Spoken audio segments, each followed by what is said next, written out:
Hallelujah. परमेश्वर के पवित्र नाम की तारीफ हो। आओ पहला पतरस कटांगे। पहला पतरस 4:7 कटांगे। पहला पतरस 4:7। पर सबना वस्तां दा अंत नेड़े है, इस कारण तुसी सुरत वाले होवो अते प्रार्थना लई सुचेत रहो। सब तो पहला यह है भई तुसी एक दूजे नाल गूढ़ा प्रेम रखो, क्यों जो प्रेम बालियां पापां नूं ढक लैंदा है। मत्थे वट पाया बिना एक दूजे की प्राहुणचारी करो।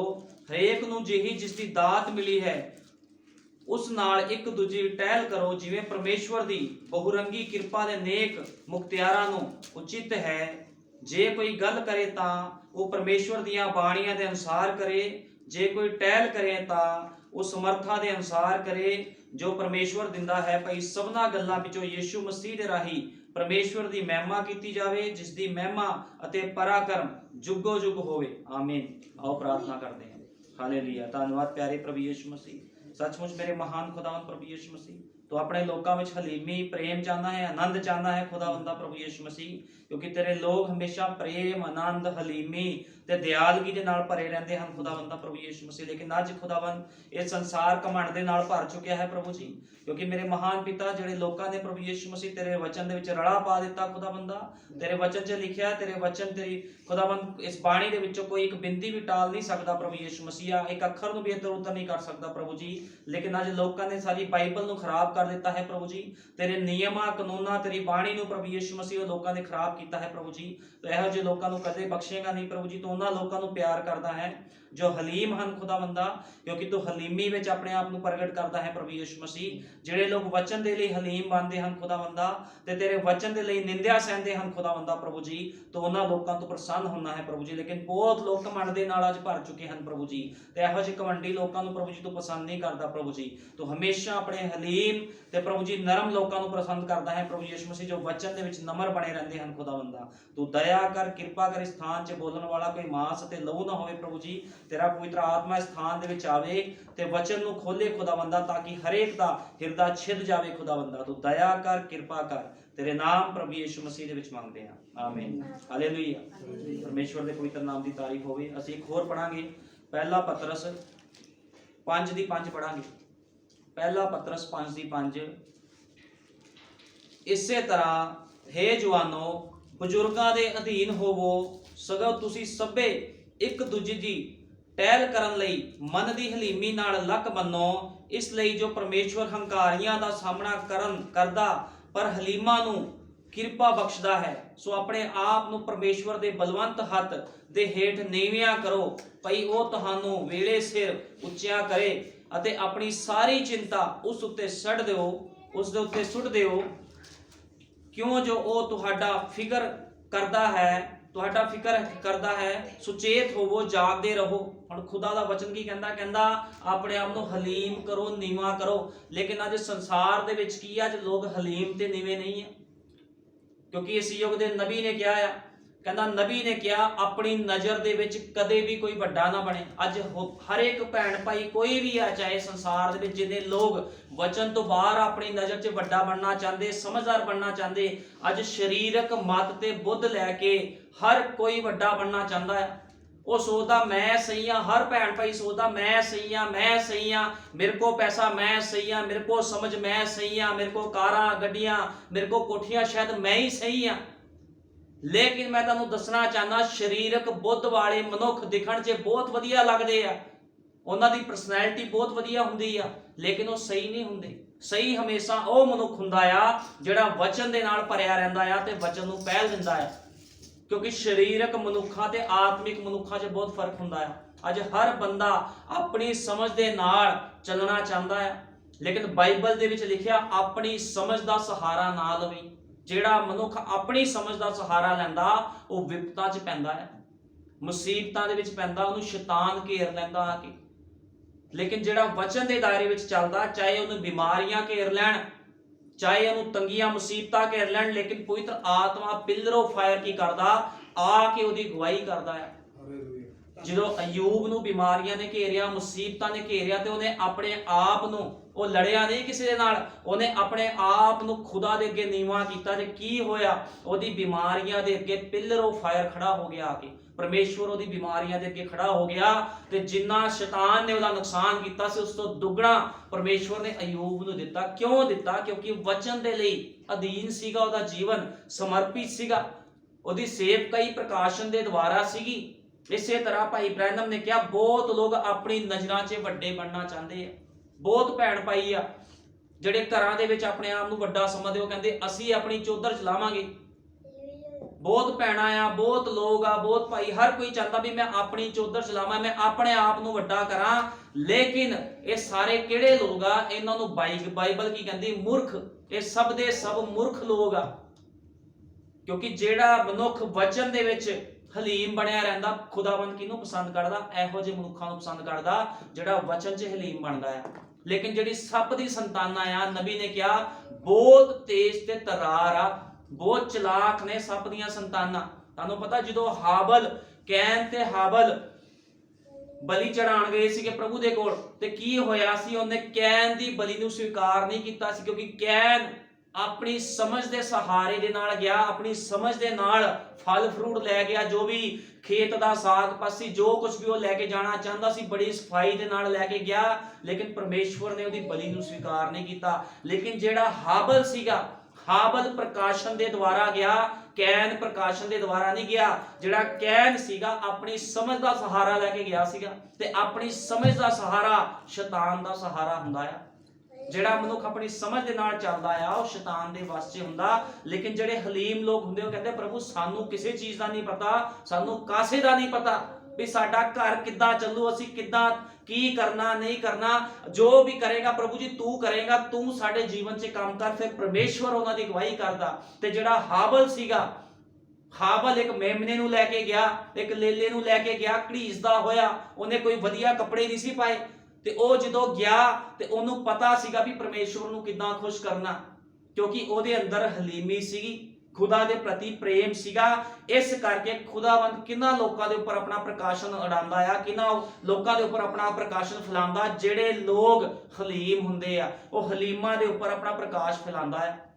ਤੇ ਜਿਹੜਾ ਹਾਬਲ ਸੀਗਾ, ਹਾਬਲ ਦੇ ਕੋਲ ਕੋਈ ਬਾਈਬਲ ਨਹੀਂ ਸੀ, ਕੋਈ ਪੁਸਤਕ ਨਹੀਂ ਸੀ ਉਸ ਸਮੇਂ ਵੀ ਉਹ ਪੜ੍ਹ ਕੇ ਸਮਝ ਲੈਂਦਾ ਵੀ ਪ੍ਰਭੂ ਨੂੰ ਕਿੱਦਾਂ ਖੁਸ਼ ਕਰਨਾ। ਲੇਕਿਨ ਉਹਦੇ ਅੰਦਰ ਹਲੀਮੀ ਸੀ, ਵਚਨ ਦੇ ਪ੍ਰਤੀ, ਉਹ ਵਚਨ ਦੇ ਪ੍ਰਤੀ ਹਲੀਮ ਸੀਗਾ। ਤੇ ਜਦੋਂ ਪ੍ਰਕਾਸ਼ਨ ਦੇ ਦੁਆਰਾ ਉਹਨੇ ਭੇਟ ਚੜਾਈ ਤੇ ਪਰਮੇਸ਼ਵਰ ਨੇ ਸਵੀਕਾਰ ਕੀਤਾ। ਲੇਕਿਨ ਜਿਹੜਾ ਕੈਨ ਸੀਗਾ, ਕੈਨ ਦੀ ਬਲੀ ਨੂੰ ਉਹਨੇ ਸਵੀਕਾਰ ਨਹੀਂ ਕੀਤਾ। ਅੱਜ ਵੀ ਬਹੁਤ ਲੋਕ ਪਰਮੇਸ਼ਵਰ ਨੂੰ ਖੁਸ਼ ਕਰਨਾ ਚਾਹੁੰਦੇ ਆ। ਨਬੀ ਨੇ ਕਿਹਾ ਬਹੁਤ ਲੋਕ ਪਰਮੇਸ਼ਵਰ ਨੂੰ ਖੁਸ਼ ਕਰਨਾ ਚਾਹੁੰਦੇ ਆ ਆਪਣੀ ਸਮਝ ਦੇ ਸਹਾਰੇ ਦੇ ਨਾਲ, ਲੇਕਿਨ ਆਪਣੀ ਸਮਝ ਦੇ ਨਾਲ ਕੋਈ ਪਰਮੇਸ਼ਵਰ ਨੂੰ ਖੁਸ਼ ਨਹੀਂ ਕਰ ਸਕਦਾ। ਅੱਜ ਲੋਕ ਕ੍ਰਿਸਮਸ ਮਨਾ ਰਹੇ ਆ, 25 ਤਰੀਕ ਨੂੰ ਲੋਕ ਕ੍ਰਿਸਮਸ ਮਨਾਉਂਦੇ ਆ, ਕਿਉਂਕਿ ਲੂਕਾ 1:6 ਵਿੱਚ ਲਿਖਿਆ ਜਿਬਰਾਇਲ ਦੂਤ ਮਰੀਅਮ ਦੇ ਕੋਲ 6ਵੇਂ ਮਹੀਨੇ ਆਇਆ। ਜਦੋਂ 6ਵੇਂ ਮਹੀਨੇ ਆਇਆ ਤੇ ਉਹ ਕਹਿੰਦਾ ਵੀ ਤੂੰ ਪਵਿੱਤਰ ਆਤਮਾ ਦੇ ਦੁਆਰਾ ਗਰਭਵਤੀ ਪਾਈ ਜਾਏਗੀ ਤੇ 9 ਮਹੀਨੇ ਬਾਅਦ ਬੱਚਾ ਪੈਦਾ ਹੁੰਦਾ। ਅਪ੍ਰੈਲ ਦੇ ਵਿੱਚ ਯੀਸ਼ੂ ਮਸੀਹ ਪੈਦਾ ਹੋਇਆ, ਲੇਕਿਨ ਬਾਈਬਲ ਦੇ ਵਿੱਚ ਕਿਤੇ ਨਹੀਂ ਲਿਖਿਆ ਗਿਆ ਵੀ ਤੁਸੀਂ ਕ੍ਰਿਸਮਸ ਮਨਾਉਣਾ। ਇਹ ਸਭ ਕਿਹਦੀ ਭਗਤੀ ਆ? ਇਹ ਸੂਰਜ ਦੇਵਤਾ ਦੀ ਭਗਤੀ, ਜੋ 323 ਈਸਵੀ ਤੋਂ ਸ਼ੁਰੂ ਹੋਈ ਸੀਗੀ, ਜੋ ਰੋਮਨ ਕੈਥੋਲਿਕ ਚਰਚ ਨੇ ਸ਼ੁਰੂ ਕੀਤਾ। ਅੱਜ ਲੋਕ ਮਨਾ ਰਹੇ ਆ, ਇਹ ਤਿਉਹਾਰ ਮਨਾ ਰਹੇ ਆ, ਲੇਕਿਨ ਜਿਹਨੂੰ ਬਾਈਬਲ ਇਜਾਜ਼ਤ ਨਹੀਂ ਦਿੰਦੀ ਉਹ ਕੰਮ ਕਰਨਾ ਯੋਗ ਨਹੀਂ ਆ। ਅੱਜ ਲੋਕ ਆਪਣੀ ਸਮਝ ਦੇ ਸਹਾਰੇ ਨਾਲ, ਆਪਣੀ ਬੁੱਧ ਦੇ ਨਾਲ ਆਪਣੇ ਤਿਉਹਾਰ ਮਨਾ ਲਏ ਉਹਨਾਂ ਨੇ। ਸੂਰਜ ਦੇਵਤਾ ਦੇ ਦਿਨ ਨੂੰ ਮਸੀਹ ਦਾ ਦਿਨ ਮਨਾ ਰਹੇ ਹੋ। SUN ਸੂਰਜ, ਸਨ, ਤੇ ਯੀਸ਼ੂ ਮਸੀਹ SON ਸਨ। ਉਹ ਸੂਰਜ ਨਹੀਂ ਆ। ਯੀਸ਼ੂ ਮਸੀਹ ਮਨੁੱਖ ਦਾ ਪੁੱਤਰ ਆ, ਉਹ ਪਰਮੇਸ਼ਵਰ ਦਾ ਪੁੱਤਰ ਆ। ਲੇਕਿਨ ਲੋਕ ਅੱਜ ਸੂਰਜ ਦੇਵਤਾ ਦੀ ਭਗਤੀ ਕਰ ਰਹੇ ਆ। ਲੇਕਿਨ ਜਿਨ੍ਹਾਂ ਨੂੰ ਪਤਾ ਨਹੀਂ, ਆਪਣੀ ਸਮਝ ਦੇ ਸਹਾਰੇ ਦੇ ਨਾਲ ਉਹਨਾਂ ਨੇ ਇੱਕ ਤਿਉਹਾਰ ਮਨਾ ਲਿਆ। ਲੇਕਿਨ ਜਿਹਦਾ ਜਨਮ ਦਿਨ ਮਨਾ ਰਹੇ ਆ ਉਹ ਜੀਵਨ ਦੇ ਵਿੱਚ ਹੀ ਨਹੀਂ ਆ। ਇਹ ਕਿਹਦੀ ਭਗਤੀ ਆ? ਇਹੀ ਕੈਨ ਦੀ ਭਗਤੀ ਆ। ਕੈਨ ਆਪਣੀ ਸਮਝ ਦੇ ਨਾਲ ਭਗਤੀ ਕਰਦਾ। ਤੇ ਬਹੁਤ ਲੋਕ ਜਾਂਦੇ ਆ ਚਰਚਾਂ ਦੇ ਵਿੱਚ, ਸ਼ਾਮਿਲ ਹੁੰਦੇ ਆ ਇਹਦੇ ਕੰਮਾਂ ਦੇ ਵਿੱਚ। ਕਿਹਦੀ ਉਪਾਸਨਾ ਕਰਨ ਦੇ ਲਈ? ਸ਼ੈਤਾਨ ਦੀ ਉਪਾਸਨਾ। ਕਿਉਂਕਿ ਪਰਮੇਸ਼ਵਰ ਦੇ ਵਚਨ ਦੇ ਵਿੱਚ ਜੋ ਚੇਲਿਆਂ ਨੇ ਕ੍ਰਿਸਮਸ ਨਹੀਂ ਮਨਾਇਆ, ਤੇ ਇਹ ਜਿਹੜੇ ਲੋਕ ਮਿਸ਼ਨਾਂ ਜਥੇਬੰਦੀਆਂ ਅੱਜ ਕ੍ਰਿਸਮਸ ਮਨਾ ਰਹੀਆਂ ਆ, ਇਹ ਬਾਈਬਲ ਦੇ ਕਿਹੜੇ ਨਿਯਮ ਤੇ ਕਾਨੂੰਨਾਂ ਦੇ ਅਨੁਸਾਰ ਕ੍ਰਿਸਮਸ ਮਨਾ ਰਹੇ ਆ ਲੋਕ? ਇਹ ਸਭ ਕੀ ਹੈ? ਸ਼ੈਤਾਨ ਦੀ ਅੰਨੀ ਭਗਤੀ। ਕਹਿੰਦੇ ਅੰਨਾ ਡਰਾਈਵਰ ਹੋਵੇ ਤੇ ਪਿੱਛੇ ਸਵਾਰੀਆਂ ਬੈਠੀਆਂ ਹੋਣ ਤੇ ਉਹ ਅੰਨਾ ਡਰਾਈਵਰ ਕੀ ਕਰਦਾ ਆ, ਖੂਹ 'ਚ ਸਿੱਟ ਦਿੰਦਾ ਸਾਰਿਆਂ ਨੂੰ। ਅੱਜ ਲੋਕਾਂ ਨੂੰ ਸਮਝ ਨਹੀਂ ਆ ਭਗਤੀ ਕਿੱਦਾਂ ਕਰਨੀ, ਪਰਮੇਸ਼ਵਰ ਨੂੰ ਖੁਸ਼ ਕਿੱਦਾਂ ਕਰਨਾ। ਕੈਨ ਵੀ ਅੰਨੀ ਭਗਤੀ ਕਰਦਾ ਸੀਗਾ। ਜਦੋਂ ਕੈਨ ਖੁਦਾ ਨੂੰ ਬਲੀ ਚੜਾਉਣ ਗਿਆ, ਖੁਦਾ ਦੇ ਅੱਗੇ ਉਹਨੇ ਭੇਟ ਚੜਾਣੀ ਚਾਹੀ ਤੇ ਪਰਮੇਸ਼ਵਰ ਨੇ ਉਹਦੀ ਭੇਟ ਨੂੰ ਸਵੀਕਾਰ ਨਹੀਂ ਕੀਤਾ, ਕਿਉਂਕਿ ਉਹਨੇ ਪ੍ਰਕਾਸ਼ਨ ਦੇ ਦੁਆਰਾ ਭੇਟ ਨਹੀਂ ਸੀ ਚੜਾਈ।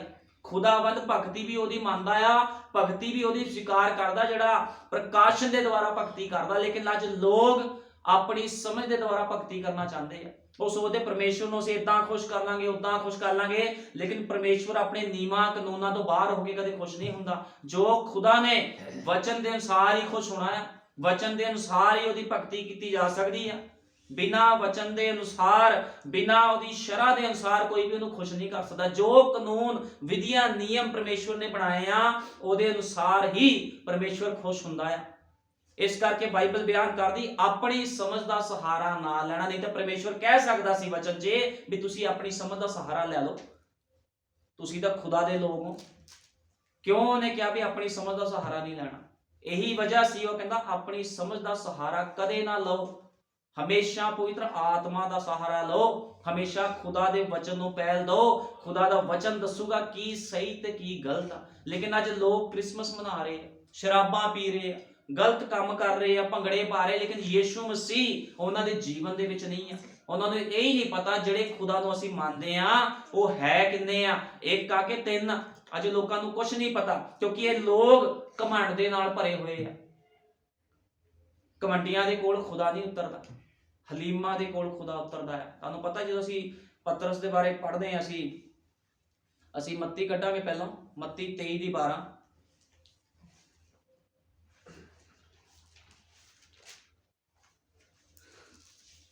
ਮੱਤੀ 23 ਦੀ 12 ਕੱਢਾਂਗੇ। ਹੁਣ ਦੇਖੋ ਮੱਤੀ 23 ਦੀ 12 ਚ ਲਿਖਿਆ, ਅਤੇ ਜੋ ਕੋਈ ਆਪਣੇ ਆਪ ਨੂੰ ਉੱਚਾ ਕਰੇਗਾ ਸੋ ਨੀਵਾਂ ਕੀਤਾ ਜਾਵੇਗਾ, ਅਤੇ ਜੋ ਕੋਈ ਆਪਣੇ ਆਪ ਨੂੰ ਨੀਵਾਂ ਕਰੇਗਾ ਸੋ ਉੱਚਾ ਕੀਤਾ ਜਾਵੇਗਾ। ਇਸ ਕਰਕੇ ਆਪਣੇ ਆਪ ਨੂੰ ਜਦੋਂ ਪਵਿੱਤਰ ਆਤਮਾ ਉਤਰਿਆ ਤੇ ਜਿਹੜੇ 120 ਦੀ ਜਮਾਤ ਤੇ ਪਵਿੱਤਰ ਆਤਮਾ ਉਤਰਿਆ ਸੀ, ਉਹਨਾਂ ਨੇ ਆਪਣੇ ਆਪ ਨੂੰ ਪਹਿਲਾਂ ਨੀਵਾਂ ਕੀਤਾ ਸੀਗਾ। ਜਦੋਂ ਨੀਵਾਂ ਕੀਤਾ ਤੇ ਪਰਮੇਸ਼ਵਰ ਦੇ ਪ੍ਰਕਾਸ਼ਨ ਦੇ ਦੁਆਰਾ ਉਹ ਲੋਕ ਉੱਚੇ ਕੀਤੇ ਗਏ।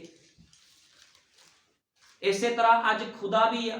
ਅੱਜ ਖੁਦਾ ਕਹਿੰਦਾ ਜੋ ਆਪਣੇ ਆਪ ਨੂੰ ਹਲੀਮ ਕਰੂਗਾ ਉਹਦੇ ਉੱਪਰ ਪ੍ਰਕਾਸ਼ਨ ਨੂੰ ਖੋਲਿਆ ਜਾਵੇਗਾ, ਉਹਦੇ ਉੱਪਰ ਪ੍ਰਕਾਸ਼ਨ ਨੂੰ ਉਂਡੇਲ ਦਿੱਤਾ ਜਾਵੇਗਾ। ਅੱਜ ਜਿਹੜੇ ਹਲੀਮ ਹੋ ਕੇ ਵਚਨ ਨੂੰ ਸੁਣਦੇ ਆ ਵੀ ਹਾਂ ਯੀਸ਼ੂ ਮਸੀਹ ਹੀ ਪਰਮੇਸ਼ਵਰ ਆ, ਬਾਈਬਲ ਦੇ ਵਿੱਚ ਕਿਤੇ ਵੀ ਪਿਤਾ, ਪੁੱਤਰ, ਪਵਿੱਤਰ ਆਤਮਾ ਦਾ ਬਸਮਾ ਨਹੀਂ ਆ, ਕਿਤੇ ਵੀ ਕ੍ਰਿਸਮਸ ਨਹੀਂ ਮਨਾਇਆ ਗਿਆ। ਜਦੋਂ ਲੋਕ ਹਲੀਮ ਹੋ ਕੇ ਬਾਈਬਲ ਨੂੰ ਪੜ੍ਹਦੇ ਆ ਤੇ ਖੁਦਾਵੰਦ ਆਪਣੇ ਆਪ ਨੂੰ ਕੀ ਕਰਦਾ, ਉਂਡੇਲਦਾ ਆ। ਕਿਉਂਕਿ ਅੱਜ ਕਮੀ ਕੀ ਆ, ਲੋਕੀ ਬਾਈਬਲ ਹੀ ਨਹੀਂ ਪੜ੍ਹਦੇ। ਲੋਕ ਬਾਈਬਲ ਨਹੀਂ ਪੜ੍ਹਦੇ। ਬਾਈਬਲ ਦੇ ਵਿੱਚ ਕਿਤੇ ਵੀ ਪਿਤਾ, ਪੁੱਤਰ, ਪਵਿੱਤਰ ਆਤਮਾ ਦਾ ਬਸਮਾ, ਕਿਤੇ ਵੀ ਕ੍ਰਿਸਮਸ ਮਨਾਉਣ ਦੇ ਹੁਕਮ ਨਹੀਂ ਦਿੱਤੇ ਗਏ। ਲੇਕਿਨ ਜਿਹੜੇ ਲੋਕ ਬਿਨਾਂ ਬਾਈਬਲ ਪੜ੍ਹੇ ਘਮੰਡ ਕਰਦੇ, ਕਹਿੰਦੇ ਜੋ ਸਾਨੂੰ ਪਿੱਛੋਂ ਮਿਸ਼ਨਾਂ ਨੇ ਕਹਿਤਾ, ਸਾਡੇ ਸੇਵਕ ਨੇ ਕਹਿਤਾ, ਅਸੀਂ ਉਹ ਮੰਨਣਾ ਆ, ਲੇਕਿਨ ਵਚਨ ਦੀ ਗੱਲ ਨੂੰ ਨਹੀਂ ਮੰਨਣਾ। ਇਹੋ ਜਿਹੇ ਲੋਕਾਂ ਨੂੰ ਖੁਦਾ ਪਸੰਦ ਨਹੀਂ ਕਰਦਾ। ਇਸ ਕਰਕੇ ਅੱਜ ਪਰਮੇਸ਼ਵਰ ਕੀ ਕਰ ਰਿਹਾ, ਨੀਵਿਆਂ ਨੂੰ ਉੱਚਾ ਤੇ ਉੱਚੇ ਨੂੰ ਨੀਵਾਂ ਕਰ ਰਿਹਾ। ਉਹ ਕਹਿੰਦਾ ਤੁਸੀਂ ਹਲੀਮ ਬਣੇ ਰਹੋ। ਖੁਦਾਵੰਦ ਹਲੀਮ ਲੋਕਾਂ ਨੂੰ ਪਸੰਦ ਕਰਦਾ, ਲੇਕਿਨ ਜਿਹੜੇ ਘਮੰਡ ਕਰਦੇ ਆ ਆਪਣੇ ਆਪ ਦੇ ਵਿੱਚ, ਬਹੁਤ ਭੈਣ ਭਾਈ ਆਪਣੀ ਸਮਝ ਦਾ ਸਹਾਰਾ ਲੈ ਕੇ ਆਪਣੇ ਆਪ ਤੇ ਘਮੰਡ ਕਰਦੇ ਆ। ਉਹ ਕਹਿੰਦੇ ਸਾਨੂੰ ਸਭ ਕੁਝ ਪਤਾ, ਸਾਨੂੰ ਕੁਝ ਵੀ ਦੱਸਣ ਦੀ ਲੋੜ ਨਹੀਂ ਆ, ਅਸੀਂ ਤੇਰੇ ਤੋਂ ਜ਼ਿਆਦਾ ਬਾਈਬਲ ਜਾਣਦੇ ਆ। ਯੀਸ਼ੂ ਮਸੀਹ ਨੂੰ ਨਹੀਂ ਕਹਿੰਦੇ ਸੀਗੇ, ਜਦੋਂ ਯੀਸ਼ੂ ਮਸੀਹ ਧਰਤੀ ਤੇ ਰਹਿ ਕੇ ਪ੍ਰਚਾਰ ਕਰਦਾ ਸੀ, ਉਹਨੂੰ ਕਹਿੰਦੇ ਸੀ ਤੂੰ ਬਾਲ ਜਬੂਲ ਆ, ਤੂੰ ਸ਼ੈਤਾਨ ਦੀ ਭਗਤੀ ਕਰਦਾ ਆ। ਉਹ ਕਹਿੰਦੇ ਸਾਨੂੰ ਦੱਸਦਾ ਸੀ ਤੇਰੇ ਤੋਂ ਜ਼ਿਆਦਾ ਜਾਣਦੇ, ਲੇਕਿਨ ਯੀਸ਼ੂ ਮਸੀਹ ਕਹਿੰਦਾ ਮੈਂ ਇਬਰਾਹਿਮ ਤੋਂ ਵੀ ਪਹਿਲਾਂ ਦਾ ਆ। ਉਹ ਕਹਿੰਦੇ ਤੇਰੀ ਉਮਰ ਤਾਂ 50 ਸਾਲ ਦੀ ਨਹੀਂ ਹੋਈ, ਤੂੰ ਇਬਰਾਹਿਮ ਤੋਂ ਪਹਿਲਾਂ ਕਿੱਥੋਂ ਆ ਗਿਆ? ਲੇਕਿਨ ਯੀਸ਼ੂ ਮਸੀਹ ਪ੍ਰਕਾਸ਼ਨ ਦੇ ਵਿੱਚ ਗੱਲ ਕਰ ਰਿਹਾ ਸੀਗਾ। ਉਹ ਉਮਰ ਦਾ ਹਿਸਾਬ ਲਾ ਰਹੇ ਸੀ ਸਰੀਰਕ ਸੋਚ ਦੇ ਨਾਲ, ਆਪਣੀ ਸਮਝ ਦੇ ਨਾਲ ਵੀ। ਇਹ ਤਾਂ ਹੁਣ ਜੰਮਿਆ, 50 ਸਾਲ ਦੀ ਉਮਰ ਨਹੀਂ ਹੋਈ, 30-32 ਸਾਲ ਦੀ ਉਮਰ ਆ, ਤੇ ਇਹ ਕਹਿੰਦਾ ਵੀ ਮੈਂ ਇਬਰਾਹਿਮ ਤੋਂ ਵੀ ਪਹਿਲਾਂ ਦਾ ਆ। ਲੇਕਿਨ ਯੀਸ਼ੂ ਮਸੀਹ ਪ੍ਰਕਾਸ਼ਨ ਦੇ ਵਿੱਚ ਗੱਲ ਕਰ ਰਿਹਾ ਸੀ, ਤੇ ਪ੍ਰਕਾਸ਼ਨ ਦੀ ਗੱਲਾਂ ਕੌਣ ਸਮਝ ਸਕਦਾ ਆ? ਜਿਹਦੇ ਵਿੱਚ ਪ੍ਰਕਾਸ਼ਨ ਹੋਵੇ। ਕਿਉਂਕਿ ਬਾਈਬਲ ਨਬੀ ਨੇ ਕਿਹਾ ਡੁੰਗਿਆਈ ਡੁੰਗਿਆਈ ਨੂੰ ਪੁਕਾਰਦੀ ਆ। ਜਿਹਦੇ ਅੰਦਰ ਡੁੰਗਿਆਈ ਆ ਉਹੀ ਡੁੰਗਿਆਈ ਨੂੰ ਦੇਖ ਸਕਦਾ ਵੀ ਕਿੰਨੀ ਡੁੰਗਿਆਈ ਆ। ਦੂਜੇ ਬੰਦੇ ਨੂੰ ਡੁੰਗਿਆਈ ਬਾਰੇ ਨਹੀਂ ਪਤਾ ਲੱਗਣਾ। ਇਸ ਕਰਕੇ ਨਬੀ ਕਹਿੰਦਾ ਜਿਹੜਾ ਜੇ ਲੋਕ ਆਪਣੀ ਸਮਝ ਦਾ ਸਹਾਰਾ ਲੈ ਰਹੇ ਆ, ਉਹਨਾਂ ਨੂੰ ਕੁਝ ਵੀ ਨਹੀਂ ਪਤਾ। ਉਹਨਾਂ ਨੂੰ ਊੜਾ ਐੜਾ ਨਹੀਂ ਪਤਾ ਬਾਈਬਲ ਦਾ। ਆਪਣੀ ਸਮਝ ਦਾ ਸਹਾਰਾ ਕਦੇ ਨਾ ਲਓ। ਅੱਜ ਬਹੁਤ ਲੋਕ ਆਪਣੀ ਸਮਝ ਦੇ ਸਹਾਰੇ ਨਾਲ ਚੱਲ ਰਹੇ ਆ, ਘਰ ਗ੍ਰਸਤੀਆਂ ਵੀ ਆਪਣੀ ਸਮਝ ਦੇ ਸਹਾਰੇ ਨਾਲ ਚਲਾ ਰਹੇ ਆ, ਖੁਦਾ ਦੇ ਕੰਮਾਂ 'ਚ ਵੀ ਆਪਣੀ ਸਮਝ ਦੇ ਨਾਲ ਚੱਲ ਰਹੇ ਆ। ਏਦਾਂ ਨਹੀਂ, ਵਚਨ ਦੇ ਪ੍ਰਕਾਸ਼ਨ ਦੇ ਦੁਆਰਾ ਭਗਤੀ ਹੁੰਦੀ ਆ। ਜਦੋਂ ਵਚਨ ਦਾ ਪ੍ਰਕਾਸ਼ਨ ਹੋਵੇ ਤੇ ਖੁਦਾਵੰਦ ਬਰਕਤਾਂ ਆਸ਼ੀਸ਼ਾਂ ਵੀ ਦਿੰਦਾ। ਫਿਰ ਉਹਨੂੰ ਪਤਾ ਹੈ ਬੰਦਾ ਪ੍ਰਕਾਸ਼ਵਾਨ ਆ, ਇਹਨੂੰ ਜੇ ਪੈਸਾ ਦਿੱਤਾ ਤੇ ਇਹਨੇ ਕਿੱਦਾਂ ਇਸਤੇਮਾਲ ਕਰਨਾ। ਜੇ ਸਰੀਰਕ ਹੋਊਗਾ ਉਹਨੇ ਕਹਿਣਾ ਖੁਦਾ ਨੇ ਪੈਸਾ ਦਿੱਤਾ, ਸਭ ਤੋਂ ਪਹਿਲਾਂ ਤਾਂ ਮੈਂ ਕੋਠੀ ਬਣਾਉਂਗਾ, ਸਭ ਤੋਂ ਪਹਿਲਾਂ ਮੈਂ ਗੱਡੀਆਂ ਲਵਾਂਗਾ। ਲੇਕਿਨ ਜਿਹਨੂੰ ਵਚਨ ਦਾ ਪ੍ਰਕਾਸ਼ਨ ਹੋਊਗਾ ਉਹ ਕਹੂਗਾ ਖੁਦਾਵੰਦ ਸਭ ਤੋਂ ਪਹਿਲਾਂ ਮੈਂ ਤੇਰੇ ਕੰਮ ਕਰੂੰ, ਕੋਠੀਆਂ ਤੇ ਕਾਰਾਂ ਤਾਂ ਫਿਰ ਬਣ ਜਾਣੀਆਂ, ਤੇਰਾ ਕੰਮ ਜ਼ਰੂਰੀ ਆ। ਇਹਨੂੰ ਕਹਿੰਦੇ ਪ੍ਰਕਾਸ਼ਨ ਦੀ ਭਗਤੀ। ਲੇਕਿਨ ਸਰੀਰਕ ਬੰਦਾ ਸਰੀਰ ਦੇ ਕੰਮਾਂ ਨੂੰ ਪਹਿਲ ਦਿੰਦਾ। ਇਹੀ ਤਾਂ ਫਰਕ ਹੁੰਦਾ ਆ। ਨਬੀ ਨੇ ਕਿਹਾ ਇੱਕ ਆਤਮਿਕ ਮਨੁੱਖ ਤੇ ਇੱਕ ਸਰੀਰਕ ਮਨੁੱਖ ਇਕੱਠੇ ਨਹੀਂ ਰਹਿ ਸਕਦੇ, ਕਿਉਂਕਿ ਆਤਮਿਕ ਮਨੁੱਖ ਨੇ ਕਿਹੜੀਆਂ ਗੱਲਾਂ ਕਰਨੀਆਂ, ਉਹਨੇ ਉੱਪਰ ਦੀਆਂ ਗੱਲਾਂ ਕਰਨੀਆਂ, ਤੇ ਸਰੀਰਕ ਮਨੁੱਖ ਨੇ ਧਰਤੀ ਦੀ ਗੱਲਾਂ ਕਰਨੀਆਂ, ਕੋਠੀ ਕੋਰਸ ਬੱਚਿਆਂ ਦੇ, ਆ ਕਰਨਾ ਉਹ ਕਰਨਾ। ਇਸ ਕਰਕੇ ਕੀ ਦੋਨਾਂ ਦੀ ਕਦੇ ਬਣਦੀ ਨਹੀਂ ਹੈ। ਆਤਮਿਕ ਮਨੁੱਖ ਜਿਹੜਾ ਹੁੰਦਾ ਉਹ ਉਕਾਬ ਹੁੰਦਾ, ਉਹਨੇ ਉੱਪਰ ਦੀਆਂ ਹੀ ਗੱਲਾਂ ਕਰਨੀਆਂ। ਤੇ ਜਿਹੜਾ ਸਰੀਰਕ ਮਨੁੱਖ ਹੁੰਦਾ ਉਹ ਕਾਂ ਹੁੰਦਾ ਆ, ਕਿਉਂਕਿ ਕਾਂ ਕਦੇ ਇਸ ਕੋਠੇ ਕਦੇ ਉਸ ਕੋਠੇ, ਉਹਨੂੰ ਜੂਠਣ ਖਾਣ ਦੀ ਆਦਤ ਪਈ ਹੁੰਦੀ ਆ। ਲੇਕਿਨ ਉਕਾਬ ਕਦੇ ਜੂਠਾ ਮਾਸ ਨਹੀਂ ਖਾਂਦਾ, ਉਕਾਬ ਹਮੇਸ਼ਾ ਤਾਜ਼ਾ ਸ਼ਿਕਾਰ ਕਰਦਾ। ਜਿਹੜੇ ਆਤਮਿਕ ਲੋਕ ਆ ਉਹ ਸੰਸਾਰ ਦੇ ਵੱਲ ਚਿੱਤ ਨਹੀਂ ਲਾਉਂਦੇ ਵੀ ਅਸੀਂ ਆਹ ਕਰਨਾ ਅਸੀਂ ਉਹ ਕਰਨਾ, ਹਮੇਸ਼ਾ ਉੱਪਰ ਉਡਾਰੀਆਂ ਭਰਦੇ ਇੱਕ ਉਕਾਬ ਦੀ ਤਰ੍ਹਾਂ। ਜਿਹੜਾ ਕਾਂ ਆ ਜਾਂ ਇੱਲ ਆ, ਉਕਾਬ ਦੀ ਰੀਸ ਕਰ ਸਕਦੇ ਆ, ਉਹਦੇ ਵਰਗੂ ਉੱਡਣ ਦੀ ਰੀਸ ਕਰ ਸਕਦੇ, ਲੇਕਿਨ ਉੱਡ ਨਹੀਂ ਸਕਦੇ। ਕਿਉਂਕਿ ਜਿਹੜੀ ਪਾਵਰ ਉਕਾਬ ਦੇ ਅੰਦਰ ਹੁੰਦੀ ਆ ਉਹ ਪਾਵਰ ਕਿਸੇ ਦੇ ਅੰਦਰ ਨਹੀਂ ਹੁੰਦੀ। ਕਹਿੰਦੇ ਉਕਾਬ ਜਿੰਨੀ ਉਚਾਈ 'ਚ ਜਾਂਦਾ ਉਹਦੀ ਅੱਖਾਂ ਦੀ ਰੋਸ਼ਨੀ ਓਨੀ ਤੇਜ਼ ਹੋ ਜਾਂਦੀ ਹੈ, ਓਨੀ ਤੇਜ਼ ਉਹਦੀ ਅੱਖਾਂ ਦੀ ਰੋਸ਼ਨੀ ਹੋ ਜਾਂਦੀ ਆ। ਕਿਉਂਕਿ ਉਕਾਬ ਦਾ ਮਤਲਬ ਆ ਉਕਾਬ ਦੇ ਦੁਆਰਾ, ਉਕਾਬ ਕੀ ਹੈ ਕਿ ਪ੍ਰਕਾਸ਼ਨ ਨੂੰ ਦਰਸਾਉਂਦਾ ਹੈ। ਇਸ ਕਰਕੇ ਨਬੀ ਨੇ ਕਿਹਾ ਉਹਦੀ ਦੁਲਹਨ ਉਕਾਬ ਵਰਗੂ ਉੱਡ ਕੇ ਖੁਦਾ ਦੇ ਨਾਲ ਜਾਵੇਗੀ। ਇੱਕ ਦੁਲਹਨ ਨੂੰ ਜਿਹੜਾ ਖੁਦਾ ਦੀ ਦੁਲਹਨ ਉਹਨੂੰ ਉਕਾਬ ਦਾ ਦਰਜਾ ਦਿੱਤਾ ਗਿਆ ਆ। ਇਸ ਕਰਕੇ ਖੁਦਾਵੰਦ ਉਕਾਬਾਂ ਨੂੰ ਪਸੰਦ ਕਰਦਾ। ਜਿਹੜੇ ਲੋਕ ਉਕਾਬਾਂ ਵਰਗੂ ਉੱਡਣਾ ਚਾਹੁੰਦੇ ਆ ਉਹਨਾਂ ਨੂੰ ਪ੍ਰਭੂ ਯਿਸੂ ਮਸੀਹ ਪਸੰਦ ਕਰਦਾ ਹੈ। ਇਸ ਕਰਕੇ ਉਹ ਕਹਿੰਦਾ ਆਪਣੀ ਸਮਝ ਦਾ ਸਹਾਰਾ ਨਾ ਲਓ ਵੀ ਤੁਸੀਂ ਬਹੁਤ ਬੁੱਧਮਾਨ ਹੋ, ਤੁਹਾਡੇ ਕੋਲ ਬੜਾ ਪੈਸਾ, ਤੁਹਾਡਾ ਦਿਮਾਗ ਬੜਾ ਤੇਜ਼ ਆ। ਹਮੇਸ਼ਾ ਖੁਦਾ ਦੇ ਅੱਗੇ ਹਲੀਮ ਹੋਵੋ, ਕਹੋ ਪਵਿੱਤਰ ਆਤਮਾ ਮੇਰੀ ਅਗਵਾਈ ਕਰ, ਮੈਂ ਕੁਛ ਨਹੀਂ ਜਾਣਦਾ ਮੈਂ ਕੀ ਕਰਨਾ, ਮੈਂ ਕੁਛ ਨਹੀਂ ਜਾਣਦਾ ਜੀਵਨ 'ਚ ਕਿੱਦਾਂ ਚੱਲਣਾ, ਕਿੱਦਾਂ ਇਸ ਸੰਸਾਰ 'ਚ ਚੱਲਣਾ, ਮੇਰੀ ਅਗਵਾਈ ਕਰ। ਲੇਕਿਨ ਜੇ ਤੁਸੀਂ ਸੰਸਾਰ ਵੱਲ ਦੇਖੋਗੇ ਤੇ ਕਦੇ ਵੀ ਖੁਦਾ ਤੁਹਾਡੀ ਅਗਵਾਈ ਨਹੀਂ ਕਰੂਗਾ। ਜੇ ਤੁਸੀਂ ਪਰਮੇਸ਼ਵਰ ਵੱਲ ਦੇਖੋਗੇ ਤਾਂ ਹਮੇਸ਼ਾ ਉਹ ਤੁਹਾਡੀ ਅਗਵਾਈ ਕਰੂ। ਪਰਮੇਸ਼ਵਰ ਵੱਲ ਦੇਖਣ ਵਾਲਾ ਮਨੁੱਖ ਕਦੇ ਡੁੱਬਦਾ ਨਹੀਂ ਹੈ, ਕਿਉਂਕਿ ਸੰਸਾਰ ਇੱਕ ਪਾਣੀ ਆ।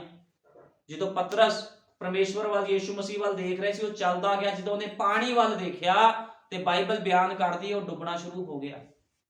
ਇਸ ਕਰਕੇ ਹਮੇਸ਼ਾ ਪਰਮੇਸ਼ਵਰ ਦੇ ਵਚਨ ਵੱਲ ਦੇਖੋ, ਕਦੇ ਸੰਸਾਰ ਵੱਲ ਨਾ ਦੇਖੋ, ਕਿਉਂਕਿ ਸੰਸਾਰ ਦਾ ਮਿੱਤਰਚਾਰਾ ਪਰਮੇਸ਼ਵਰ ਦੇ ਲਈ ਵੈਰ ਆ। ਜਿਹੜਾ ਮਨੁੱਖ ਸੰਸਾਰ ਦੇ ਨਾਲ ਮਿੱਤਰਚਾਰਾ ਰੱਖਦਾ ਉਹ ਪਰਮੇਸ਼ਵਰ ਦਾ ਵੈਰੀ ਬਣ ਜਾਂਦਾ। ਇਸ ਕਰਕੇ ਪਰਮੇਸ਼ਵਰ ਦੇ ਵੈਰੀ ਨਹੀਂ ਬਣਨਾ। ਹੁਣ ਨਬੀ ਨੇ ਇੱਕ ਗੱਲ ਦੱਸੀ, ਇੱਕ ਵਾਰ ਇੱਕ ਸਟੋਰੀ ਸੁਣਾਈ। ਨਬੀ ਕਹਿੰਦਾ ਇੱਕ ਮੁੰਡਾ ਸੀਗਾ ਉਹ ਗਿਆ ਬਾਈਬਲ ਸਟੱਡੀ ਕਰਕੇ ਆਇਆ, ਉਹਨੇ ਵਧੀਆ ਡਿਗਰੀਆਂ ਲੈ ਲਈਆਂ, ਬਾਈਬਲ ਸਟੱਡੀ ਕੀਤੀ ਤੇ ਆਪਣੇ ਪਾਸਟਰ ਦੇ ਕੋਲ ਗਿਆ, ਕਹਿੰਦਾ ਮੈਂ ਬਾਈਬਲ ਦੀ ਡਿਗਰੀ ਕਰਕੇ ਆਇਆ। ਤੇ ਉਹਦਾ ਪਾਸਟਰ ਕਹਿੰਦਾ ਜਾ ਜੁੱਤੀਆਂ ਸਾਫ਼ ਕਰ ਬਾਹਰ ਜਾ ਕੇ। ਤੇ ਨਬੀ ਕਹਿੰਦਾ ਉਹ ਜੁੱਤੀਆਂ ਸਾਫ਼ ਕਰਦਾ ਆ। ਉਹਨੇ ਮਨਾ ਨਹੀਂ ਕੀਤਾ, ਉਹਨੇ ਹਲੀਮੀ ਨੂੰ ਦਰਸਾਇਆ। ਕਹਿਣ ਦਾ ਮਤਲਬ ਆ ਵੀ ਜੇ ਤੁਹਾਨੂੰ ਚਰਚ ਦੇ ਵਿੱਚ ਕਿਸੇ ਵੀ ਤਰ੍ਹਾਂ ਦੀ ਸੇਵਕਾਈ ਦਿੱਤੀ ਜਾਂਦੀ ਹੈ ਉਹ ਛੋਟੀ ਵੱਡੀ ਨਹੀਂ ਹੈ, ਕਿਉਂਕਿ ਜੋ ਬੰਦਾ ਨੀਵਾਂ ਹੁੰਦਾ ਉਹੀ ਉੱਚਾ ਉੱਠਦਾ ਆ। ਜੋ ਬੰਦਾ ਨੀਵਾਂ ਹੁੰਦਾ ਉਹੀ ਬੰਦਾ ਉਸੇ ਬੰਦੇ ਨੂੰ ਖੁਦਾਵੰਦ ਉੱਪਰ ਚੁੱਕਦਾ ਆ। ਉਹਨੇ ਆਪਣੇ ਚੇਲਿਆਂ ਨੂੰ ਕਿਹਾ ਸੀ ਨਾ ਵੀ ਕਹਿੰਦਾ ਤੁਸੀਂ ਇੱਕ ਦੂਜੇ ਨੂੰ ਹਲੀਮ ਹੋਣਾ, ਇੱਕ ਦੂਜੇ ਦੇ ਨਾਲ ਹਲੀਮੀ ਦੇ ਨਾਲ ਰਹਿਣਾ, ਤੁਸੀਂ ਇੱਕ ਦੂਜੇ ਦੇ, ਉਹਨੇ ਪੈਰ ਵੀ ਧੋ ਕੇ ਦੱਸੇ ਵੀ ਕਿੱਦਾਂ ਪੈਰ ਧੋਣੇ ਆ, ਆਪਣੇ ਆਪ ਨੂੰ ਹਲੀਮ ਕਰਨਾ, ਕਿਉਂਕਿ ਖੁਦਾਵੰਦ ਨੇ ਸਿਖਾਇਆ। ਉਹ ਸਾਨੂੰ ਹਲੀਮ ਕਰਨ ਦੇ ਲਈ, ਸਾਨੂੰ ਉਹ ਦਿਖਾਉਣ ਦੇ ਲਈ ਵੀ ਅਸੀਂ ਕਿੱਦਾਂ ਮਸੀਹ ਜੀਵਨ ਬਤੀਤ ਕਰੀਏ। ਉਹ ਖੁਦ ਛੋਟਾ ਬਣ ਗਿਆ, ਖੁਦ ਹਲੀਮ ਬਣਿਆ ਆ ਕੇ। ਖੁਦਾਵੰਦ ਉਹਨੇ ਦਿਖਾਇਆ, ਉਹਨੇ ਆਪਣੇ ਆਪ ਤੇ ਪ੍ਰਗਟ ਕਰਕੇ ਦਿਖਾਇਆ ਵੀ ਜਿੱਦਾਂ ਦਾ ਜੀਵਨ ਮੈਂ ਜੀਣਾ ਉਹ ਇੱਕ ਨਮੂਨਾ ਬਣ ਕੇ ਸਾਡੇ ਲਈ ਗਿਆ। ਤੇ ਉਹਨੂੰ ਦੇਖਦੇ ਹੋਏ ਖੁਦਾ ਦੀ ਪਾਕ ਪਵਿੱਤਰ ਕਲੀਸਿਆ ਨੇ ਵੀ ਨਮੂਨਾ ਬਣਨਾ, ਆਪਣੇ ਆਪ ਨੂੰ ਨੀਵਾਂ ਕਰਨਾ ਆ ਵਚਨ ਦੇ ਪ੍ਰਤੀ ਨੀਵਾਂ ਕਰਨਾ ਆਪਣੇ ਆਪ ਨੂੰ। ਸ਼ੈਤਾਨ ਦੇ ਪ੍ਰਤੀ ਨਹੀਂ ਕਰ ਲੈਣਾ ਵੀ ਸ਼ੈਤਾਨ ਆ ਕੇ ਤੁਹਾਨੂੰ ਢਾ ਲਵੇ ਤੇ ਤੁਸੀਂ ਕਹੋਗੇ ਕੋਈ ਗੱਲ ਨਹੀਂ, ਮੈਨੂੰ ਪ੍ਰਭੂ ਨੇ ਨੀਵਾਂ ਹੋਣ ਨੂੰ ਕਿਹਾ, ਕੋਈ ਨਹੀਂ ਤੂੰ ਆ ਜਾ। ਜਾਂ ਬਿਮਾਰੀ ਆ ਗਈ ਤਾਂ ਉਹਨੇ ਕਹਿਣਾ ਤੂੰ ਆ ਜਾ। ਡਾਂਟਣਾ ਆ ਸ਼ੈਤਾਨ ਤੇ ਬਿਮਾਰੀਆਂ ਨੂੰ। ਜੇ ਤੁਹਾਡੇ ਉੱਪਰ ਸ਼ੈਤਾਨ ਕੋਈ ਅਟੈਕ ਕਰਦਾ, ਡਾਂਟਣਾ ਯੀਸ਼ੂ ਮਸੀਹ ਦੇ ਨਾਮ ਦੇ ਵਿੱਚ ਦਫਾ ਹੋ ਜਾ, ਤੇਰਾ ਕੋਈ ਅਧਿਕਾਰ ਨਹੀਂ, ਐ ਬਿਮਾਰੀ, ਐ ਦੁੱਖ ਦਰਦ, ਤੇਰਾ ਕੋਈ ਅਧਿਕਾਰ ਨਹੀਂ ਮੇਰੇ ਉੱਪਰ। ਠੀਕ ਹੈ ਨਾ। ਨੀਵਾ ਪਰਮੇਸ਼ਵਰ ਦੇ ਵਚਨ ਦੇ ਲਈ ਹੋਣਾ, ਅਤਿਆਚਾਰ ਦੇ ਲਈ ਨੀਵਾ ਨਹੀਂ ਹੋਣਾ। ਵੀ ਸ਼ੈਤਾਨ ਤੁਹਾਡੇ ਤੇ ਅਤਿਆਚਾਰ ਕਰੇ ਤੇ ਤੁਸੀਂ ਸਹੀ ਜਾਓ, ਫਿਰ ਇਹ ਖੁਦਾ ਦੇ ਲੋਕਾਂ ਦੀ ਨਿਸ਼ਾਨੀ ਨਹੀਂ ਹੈ। ਡਟ ਕੇ ਮੁਕਾਬਲਾ ਕਰਨਾ ਸ਼ੈਤਾਨ ਦਾ, ਕਿਉਂਕਿ ਸ਼ੈਤਾਨ ਹਾਰਿਆ ਹੋਇਆ। ਜਦੋਂ ਪ੍ਰਭੂ ਯੀਸ਼ੂ ਮਸੀਹ ਨੇ ਕਲਵਰੀ ਕਰੂਸ ਤੇ ਆਪਣੀ ਜਾਨ ਦਿੱਤੀ, ਉਹਦੇ ਹੱਥਾਂ ਪੈਰਾਂ 'ਚ ਲੰਬੇ ਲੰਬੇ ਕਿਲ ਠੋਕੇ ਗਏ, ਉਹਦੇ ਹੱਥਾਂ ਪੈਰਾਂ 'ਚ ਕਿਲ ਠੋਕੇ ਗਏ, ਉਹਦੇ ਮੂੰਹ ਤੇ ਚਪੇੜਾਂ ਮਾਰੀਆਂ ਗਈਆਂ, ਉਹਦੀ ਦਾੜੀ ਪੁੱਟੀ ਗਈ, ਉਹਦੇ ਮੂੰਹ ਤੇ ਥੁੱਕਿਆ ਗਿਆ, ਇੱਥੇ ਤੱਕ ਉਹਨੂੰ ਨੰਗਾ ਕਰਕੇ ਕਲਵਰੀ ਕਰੂਸ ਤੇ ਚੜਾਇਆ ਗਿਆ। ਕਿਉਂ ਚੜਾਇਆ ਗਿਆ? ਤਾਂ ਕਿ ਤੁਸੀਂ ਸ਼ੈਤਾਨ ਦੇ ਨਾਲ ਲੜ ਸਕੋ। ਉਹ ਤੁਹਾਡੇ ਪਾਪਾਂ ਨੂੰ ਨੇ ਚੁੱਕਿਆ ਹੈ। ਕਿਉਂ ਚੁੱਕਿਆ? ਵੀ ਤੁਸੀਂ ਡਰਪੋਕ ਨਾ ਬਣੋ। ਸਾਹਮਣਾ ਕਰਨਾ ਆ ਸ਼ੈਤਾਨ ਦੀ ਹਰ ਇੱਕ ਚਾਲ ਦਾ ਸਾਹਮਣਾ ਕਰਨਾ। ਇਸ ਕਰਕੇ ਉਸ ਤੋਂ ਬੁੱਧ ਮੰਗੋ, ਹਲੀਮੀ ਮੰਗੋ ਪਰਮੇਸ਼ਵਰ ਦੇ ਕੋਲੋਂ, ਵੀ ਖੁਦਾਵਾ ਦੇ ਸੰਸਾਰ 'ਚ ਕਿੱਦਾਂ ਚੱਲਣਾ ਤੂੰ ਸਾਨੂੰ ਸਿਖਾ। ਆਪਣੀ ਸਮਝ ਦਾ ਸਹਾਰਾ ਨਹੀਂ ਲੈਣਾ ਵੀ ਵਿਆਹ ਆ ਗਿਆ ਆ ਹੁਣ ਰਿਸ਼ਤੇਦਾਰੀ ਥੋੜੀ ਤੋੜਨੀ ਆ, ਮੇਰਾ ਵਿਆਹ ਤੇ ਜਾਣਾ ਜ਼ਰੂਰੀ ਆ, ਪਰਮੇਸ਼ਵਰ ਦੇ ਕੰਮ ਫੇਰ ਦੇਖਾਂਗੇ। ਨਹੀਂ, ਲੇਕਿਨ ਧੰਨ ਉਹ ਮਨੁੱਖ ਹੁੰਦਾ ਜਿਹੜਾ ਕਹਿੰਦਾ ਖੁਦਾਵੰਦ ਪਹਿਲ ਤੇਰੀ, ਫਿਰ ਸੰਸਾਰ ਨੂੰ ਦੇਖਾਂਗੇ। ਇਹੋ ਜਿਹੇ ਲੋਕਾਂ ਨੂੰ ਖੁਦਾਵੰਦ ਪਸੰਦ ਕਰਦਾ ਹੈ। ਤੇ ਇਹੋ ਜਿਹੇ ਲੋਕ ਕਦੇ ਵੀ ਆਪਣੀ ਸਮਝ ਦਾ ਸਹਾਰਾ ਨਹੀਂ ਲੈਂਦੇ। ਜਿਹੜੇ ਲੋਕ ਕਹਿੰਦੇ ਵੀ ਪਹਿਲ ਪਰਮੇਸ਼ਵਰ ਦੀ ਆ, ਉਹ ਪਵਿੱਤਰ ਆਤਮਾ ਦੇ ਚਲਾਏ ਚੱਲਦੇ ਆ, ਉਹ ਲੋਕ ਆਤਮਾ ਦੇ ਚਲਾਏ ਚੱਲਦੇ, ਉਹ ਸਰੀਰਕ ਨਹੀਂ ਹੁੰਦੇ। ਫਿਰ ਸਰੀਰਕ ਉਹ ਲੋਕ ਹੁੰਦੇ ਜਿਹੜੇ ਦੁਨੀਆਦਾਰੀ ਦੀ ਪਰਵਾਹ ਕਰਦੇ ਆ। ਰਿਸ਼ਤੇਦਾਰੀ ਟੁੱਟ ਜੂਗੀ, ਭੈਣ ਭਰਾ ਦਾ ਰਿਸ਼ਤਾ ਟੁੱਟ ਜੂ, ਆਹ ਟੁੱਟ ਜੂ, ਉਹ ਟੁੱਟ ਜੂ। ਇਹੋ ਜਿਹੇ ਲੋਕ ਕਿਹੜੇ ਹੁੰਦੇ? ਸਰੀਰਕ ਹੁੰਦੇ ਆ। ਜਿਹੜੇ ਸਰੀਰਕ ਲੋਕ ਹੁੰਦੇ ਉਹ ਇਮੋਸ਼ਨਲ ਵੀ ਹੁੰਦੇ ਆ। ਫਿਰ ਤੇ ਖੁਦਾਵੰਦ ਕਦੇ ਵੀ ਇਮੋਸ਼ਨਲ ਲੋਕਾਂ ਨੂੰ ਪਸੰਦ ਨਹੀਂ ਕਰਦਾ। ਤੁਹਾਨੂੰ ਪਤਾ ਜਦੋਂ ਪਤਰਸ ਇਮੋਸ਼ਨਲ ਹੋਇਆ ਸੀਗਾ, ਯੀਸ਼ੂ ਮਸੀਹ ਨੇ ਕਿਹਾ ਸੀ ਵੀ ਮੈਨੂੰ ਮਾਰ ਦਿੱਤਾ ਜਾਵੇਗਾ, ਇਮੋਸ਼ਨਲ ਹੋ ਗਿਆ। ਯੀਸ਼ੂ ਮਸੀਹ ਨੇ ਇੱਕ ਪਾਸੇ ਲਿਜਾ ਕੇ ਝਿੜਕਣ ਲੱਗ ਗਿਆ, ਕਹਿੰਦਾ ਪ੍ਰਭੂ ਜੀ ਤੇਰੇ ਨਾਲ ਕਦੇ ਵੀ ਇਦਾਂ ਨਾ ਹੋਵੇ। ਤੇ ਯੀਸ਼ੂ ਮਸੀਹ ਨੇ ਕੀ ਕਿਹਾ? ਹੇ ਸ਼ੈਤਾਨ ਮੇਰੇ ਤੋਂ ਪਿੱਛੇ ਹਟ। ਕਹਿੰਦਾ ਤੂੰ ਮਨੁੱਖਾਂ ਜਿਹੀਆਂ ਗੱਲਾਂ ਕਰਦਾ ਆ। ਕਹਿੰਦਾ ਤੂੰ ਮਨੁੱਖਾਂ ਜਿਹੀਆਂ ਗੱਲਾਂ ਕਰਦਾ ਆ, ਕਿਉਂਕਿ ਮਨੁੱਖ ਕਿਹੜੀ ਗੱਲਾਂ ਕਰਦੇ ਆ? ਸਰੀਰਕ ਗੱਲਾਂ। ਇਸ ਕਰਕੇ ਪ੍ਰਭੂ ਯੀਸ਼ੂ ਮਸੀਹ ਜਦੋਂ ਮਨੁੱਖਾਂ ਦੇ ਵਿੱਚ ਦੇਹਧਾਰੀ ਹੋ ਜਾਂਦਾ ਤੇ ਮਨੁੱਖ ਨਹੀਂ ਰਹਿੰਦਾ। ਫਿਰ ਉਹ ਆਤਮਾ ਪਾਇਆ ਹੋਇਆ ਇੱਕ ਛੋਟਾ ਪ੍ਰਭੂ ਬਣ ਜਾਂਦਾ ਹੈ। ਇਸ ਕਰਕੇ ਉਹਨੇ ਪਤਰਸ ਨੂੰ ਝਿੜਕਿਆ ਸੀ। ਅੱਜ ਬਹੁਤ ਲੋਕ ਸਰੀਰਕ ਗੱਲਾਂ ਕਰਦੇ। ਇਸ ਕਰਕੇ ਉਹਨੇ ਕਿਹਾ ਸੀ ਕਰਾਰ ਕੀਤਾ ਹੋਇਆ ਪਵਿੱਤਰ ਆਤਮਾ ਜਦੋਂ ਤੱਕ ਤੁਹਾਡੇ ਵਿੱਚ ਨਹੀਂ ਆਂਦਾ ਤੁਸੀਂ ਨਗਰ ਤੋਂ ਬਾਹਰ ਨਾ ਜਾਇਓ। ਕਿਉਂ ਕਿਹਾ ਸੀ ਨਗਰ ਤੋਂ ਬਾਹਰ ਨਾ ਜਾਇਓ? ਤਾਂ ਹੀ ਕਿਹਾ ਸੀਗਾ। ਉਹ ਪ੍ਰਾਰਥਨਾ ਕਰਦੇ ਰਹੇ ਤੇ ਪਵਿੱਤਰ ਆਤਮਾ 120 ਦੀ ਜਮਾਤ ਤੇ ਉਤਰਿਆ ਤੇ ਉਹਨਾਂ ਨੂੰ ਪਤਾ ਲੱਗ ਗਿਆ ਵੀ ਹੁਣ ਅਸੀਂ ਮਨੁੱਖ ਨਹੀਂ ਰਹੇ। ਕਿਉਂਕਿ ਜਿਹਦੇ ਅੰਦਰ ਪਵਿੱਤਰ ਆਤਮਾ ਹੁੰਦਾ ਉਹ ਮਨੁੱਖ, ਲੋਕਾਂ ਸਾਹਮਣੇ ਮਨੁੱਖ ਹੋ ਸਕਦਾ, ਲੇਕਿਨ ਉਹ ਮਨੁੱਖ ਨਹੀਂ ਹੁੰਦਾ। ਖੁਦਾਵੰਦ ਉਹਦੇ ਅੰਦਰ ਰਹਿ ਕੇ ਆਪਣੇ ਕੰਮਾਂ ਨੂੰ ਪ੍ਰਗਟ ਕਰਦਾ ਹੈ। ਖੁਦਾਵੰਦ ਇਹੋ ਜਿਹੇ ਲੋਕਾਂ ਨੂੰ ਪਸੰਦ ਕਰਦਾ ਜਿਹੜੇ ਆਪਣੀ ਸਮਝ ਦਾ ਨਹੀਂ ਸਹਾਰਾ ਲੈਂਦੇ, ਸਗੋਂ ਪਰਮੇਸ਼ਵਰ ਦੀ ਮਰਜ਼ੀ ਦੇ ਅਨੁਸਾਰ ਜੀਵਨ ਬਤੀਤ ਕਰਦੇ ਆ। ਹੁਣ ਜਿਹੜਾ ਹਾਬਲ ਸੀ ਪ੍ਰਕਾਸ਼ਨ ਦੁਆਰਾ ਆਇਆ, ਲੇਕਿਨ ਜਿਹੜਾ ਕੈਨ ਸੀਗਾ ਆਪਣੀ ਸਮਝ ਦੇ ਦੁਆਰਾ ਆਇਆ। ਅੱਜ ਬਹੁਤ ਲੋਕ ਆਪਣੀ ਸਮਝ ਦੇ ਦੁਆਰਾ ਭਗਤੀ ਕਰ ਰਹੇ ਆ। ਕ੍ਰਿਸਮਸ ਮਨਾ ਲਓ, ਲੋਕਾਂ ਨੂੰ ਕਿੱਦਾਂ ਪਤਾ ਲੱਗੂਗਾ ਵੀ ਯੀਸ਼ੂ ਮਸੀਹ ਪੈਦਾ ਹੋਇਆ ਜਦੋਂ ਬਾਈਬਲ 'ਚ ਕਿਹਾ ਹੀ ਨਹੀਂ ਗਿਆ ਕ੍ਰਿਸਮਸ ਮਨਾਉਣ ਨੂੰ? ਤੇ ਕੋਈ ਕ੍ਰਿਸਮਸ ਨਹੀਂ ਮਨਾਉਣਾ ਚਾਹੀਦਾ। ਅੱਜ ਬਹੁਤ ਲੋਕ ਸਵਾਲ ਕਰਦੇ ਆ ਕੀ ਇਹ ਬਾਈਬਲ ਨੂੰ ਤੋੜਨਾ ਮਰੋੜਨਾ ਨਹੀਂ ਹੈ ਉਹਦੇ ਬੱਚਨ ਨੂੰ? ਜੋ ਬਾਈਬਲ ਦੇ ਵਿੱਚ ਹੁਕਮ ਆ ਉਹੀ ਕੰਮ ਕਰਨੇ ਚਾਹੀਦੇ। ਜੋ ਬਾਈਬਲ ਦੇ ਵਿੱਚ ਹੈ ਹੀ ਨਹੀਂ ਉਹ ਕੰਮਾਂ ਨੂੰ ਨਹੀਂ ਕਰਨਾ ਚਾਹੀਦਾ ਕਦੇ ਵੀ। ਹੁਣ ਮੱਤੀ ਕੱਢਾਂਗੇ, ਮੱਤੀ 16 ਦੀ 13। ਮੱਤੀ 16 ਦੀ 13। ਹੁਣ ਦੇਖੋ ਕਿੱਦਾਂ ਖੁਦਾਵੰਦ ਹਲੀਮ ਲੋਕਾਂ ਤੇ ਆਪਣਾ ਪ੍ਰਕਾਸ਼ਨ ਭੇਜਦਾ ਆ। ਹੁਣ ਅਸੀਂ ਮੱਤੀ 16 ਦੀ 13 ਚ ਪੜਾਂਗੇ। ਯੀਸ਼ੂ ਨੇ ਕੈਸਰੀਆ ਫਿਲਿੱਪੀ ਦੇ ਇਲਾਕੇ ਵਿੱਚ ਆਣ ਕੇ ਆਪਣੇ ਚੇਲਿਆਂ ਨੂੰ ਇਹ ਕਹਿ ਕੇ ਪੁੱਛਿਆ, ਜੋ ਲੋਕ ਮਨੁੱਖ ਦੇ ਪੁੱਤਰ ਨੂੰ ਕੀ ਆਖਦੇ ਹਨ?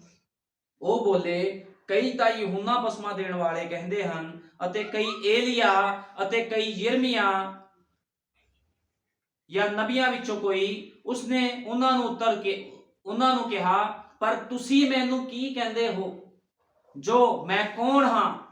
ਸ਼ਿਮਯੋਨ ਪਤਰਸ ਨੇ ਉੱਤਰ ਦਿੱਤਾ, ਤੂੰ ਮਸੀਹ ਜਿਉਂਦੇ ਪਰਮੇਸ਼ਵਰ ਦਾ ਪੁੱਤਰ ਹੈ। ਹੁਣ ਪਤਰਸ ਕੀ ਕਹਿ ਰਿਹਾ? ਪਤਰਸ ਕਹਿੰਦਾ ਤੂੰ ਮਸੀਹ ਜਿਉਂਦੇ ਪਰਮੇਸ਼ਵਰ ਦਾ ਪੁੱਤਰ ਹੈ। ਯੀਸ਼ੂ ਨੇ ਉਸ ਨੂੰ ਉੱਤਰ ਦਿੱਤਾ, ਧਨ ਹੈ ਤੂੰ ਸ਼ਿਮਯੋਨ ਬਰਜੋਨਾ, ਕਿਉਂ ਜੋ ਸਰੀਰ ਅਤੇ ਲਹੂ ਨੇ ਨਹੀਂ, ਸਗੋਂ ਮੇਰੇ ਪਿਤਾ ਨੇ ਜਿਹੜਾ ਸਵਰਗ ਵਿੱਚ ਹੈ ਇਹ ਗੱਲ ਤੇਰੇ ਉੱਤੇ ਪ੍ਰਗਟ ਕੀਤੀ। ਕਿਉਂ ਪ੍ਰਗਟ ਕੀਤੀ? ਕਿਉਂਕਿ ਇਹ ਬਹੁਤ ਹਲੀਮ ਮਨੁੱਖ ਸੀਗਾ। ਜਿਹੜਾ ਪਤਰਸ ਸੀਗਾ। ਜਿਹੜਾ ਵੀ ਹਲੀਮ ਹੁੰਦਾ ਪਰਮੇਸ਼ਵਰ ਆਪਣੇ ਆਪ ਨੂੰ ਉਹਦੇ ਉੱਤੇ ਪ੍ਰਗਟ ਕਰ ਦਿੰਦਾ ਆ। ਹੁਣ ਇਹਦੇ ਉੱਪਰ ਪਰਮੇਸ਼ਵਰ ਨੇ ਆਪਣੇ ਆਪ ਨੂੰ ਪ੍ਰਗਟ ਕੀਤਾ। ਕਹਿੰਦਾ ਇਸ ਕਰਕੇ ਸਰੀਰ ਅਤੇ ਲਹੂ ਨੇ ਨਹੀਂ ਸਗੋਂ ਮੇਰੇ ਪਿਤਾ ਨੇ ਜਿਹੜਾ ਸਵਰਗ ਵਿੱਚ ਹੈ ਇਹ ਗੱਲ ਤੇਰੇ ਉੱਤੇ ਪ੍ਰਗਟ ਕੀਤੀ। ਅਤੇ ਮੈਂ ਵੀ ਤੈਨੂੰ ਆਖਦਾ ਹਾਂ ਜੋ ਤੂੰ ਪਤਰਸ ਹੈ ਅਤੇ ਮੈਂ ਇਸ ਪੱਥਰ ਉੱਤੇ ਆਪਣੀ ਕਲੀਸਿਆ ਬਣਾਵਾਂਗਾ ਅਤੇ ਪਤਾਲ ਦੇ ਫਾਟਕਾਂ ਦਾ ਉਸ ਦੇ ਉੱਤੇ ਕੁਝ ਵਸ ਨਾ ਚੱਲੇਗਾ।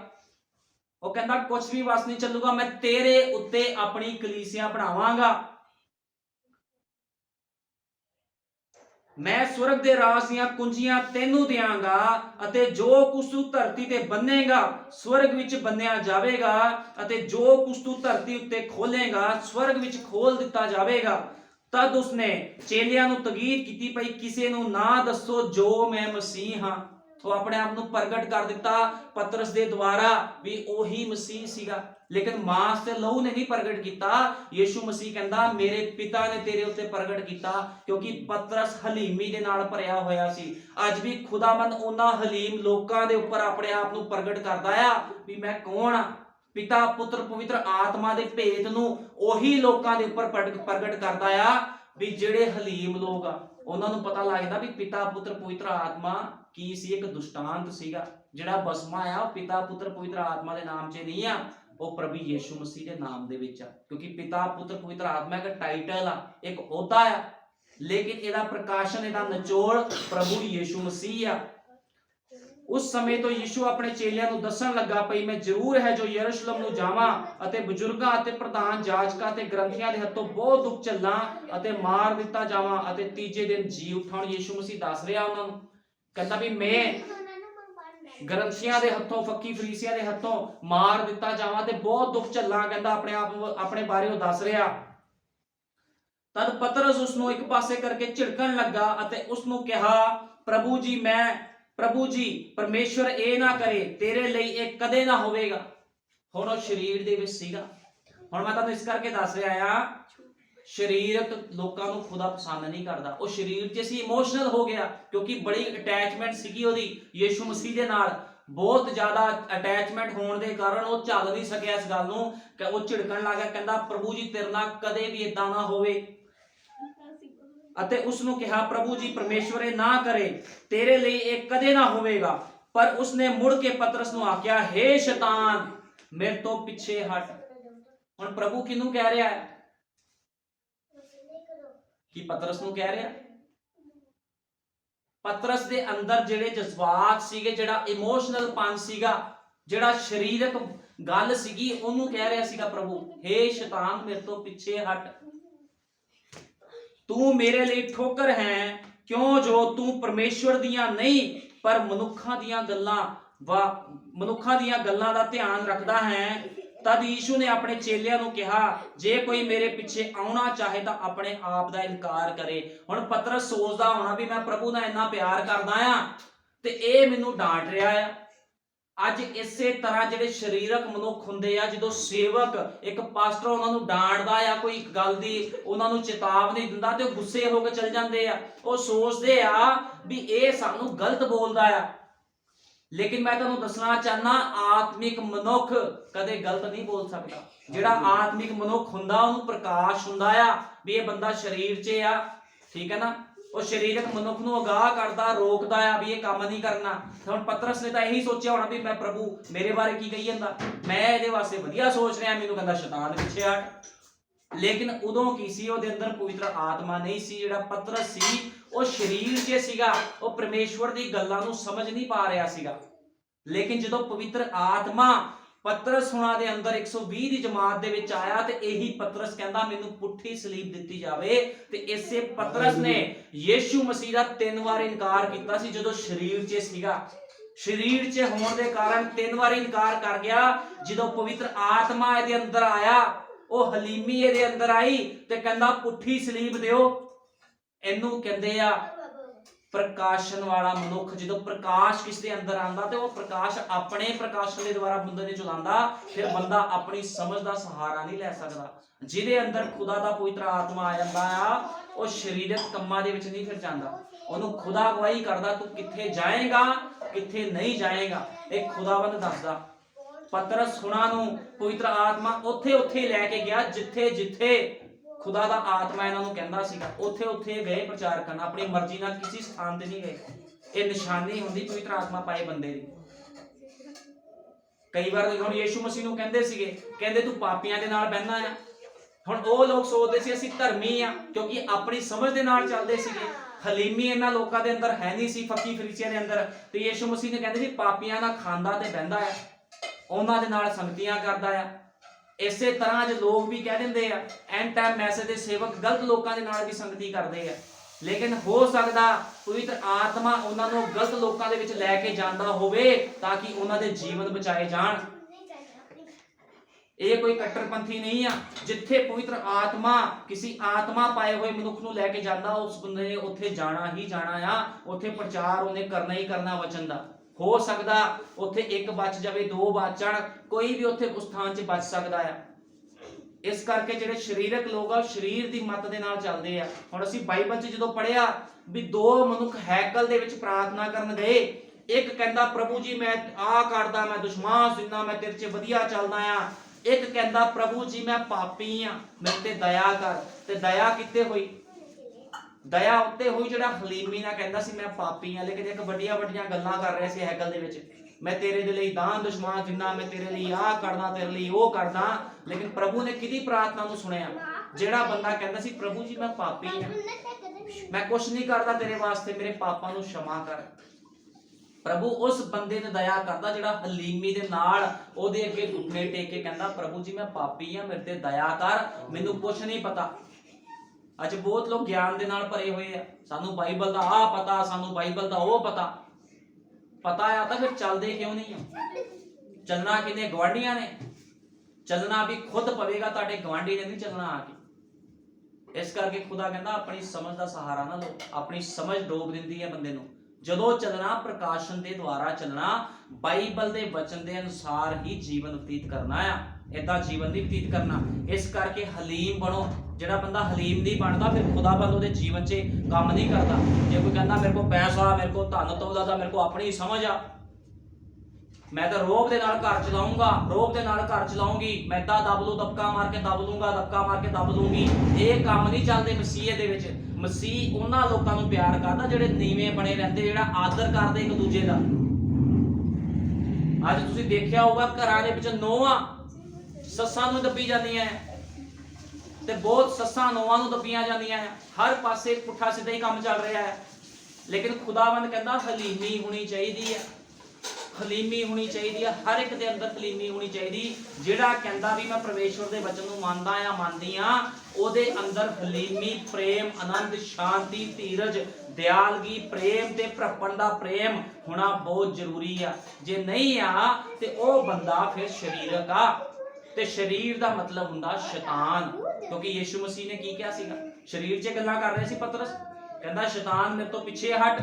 ਲੇਕਿਨ ਜਦੋਂ ਉਹਦੇ ਅੰਦਰ ਪਵਿੱਤਰ ਆਤਮਾ ਆਇਆ, ਇਹੀ ਪਤਰਸ ਹਨਨਿਆ ਸ਼ਫੀਰਾ ਨੂੰ ਕਹਿ ਰਿਹਾ ਜਾਓ ਤੁਹਾਡਾ ਸਮਾਂ ਪੂਰਾ ਹੋ ਗਿਆ। ਹੁਣ ਪਵਿੱਤਰ ਆਤਮਾ ਜਦੋਂ ਆਇਆ ਤਾਂ ਪਵਿੱਤਰ ਆਤਮਾ ਨੇ ਬੰਦੇ ਮਾਰੇ ਸੀਗੇ। ਬਾਈਬਲ ਦੇ ਵਿੱਚ 2 ਕਤਲ ਹੋਏ ਬੋਲਣ ਦੇ ਦੁਆਰਾ। ਲੇਕਿਨ ਜੇ ਉਦੋਂ ਪਤਰਸ ਹਲੀਮ ਹੋਇਆ ਤਾਂ ਹੀ ਆਤਮਾ ਉਹਦੇ ਅੰਦਰ ਗਿਆ, ਪਵਿੱਤਰ ਆਤਮਾ। ਇਸ ਕਰਕੇ ਜਦੋਂ ਕੋਈ ਬੰਦਾ ਹਲੀਮ ਹੁੰਦਾ ਆ ਤੇ ਪਵਿੱਤਰ ਆਤਮਾ ਉਹਦੇ ਉੱਪਰ ਡੇਰਾ ਕਰਦਾ ਆ।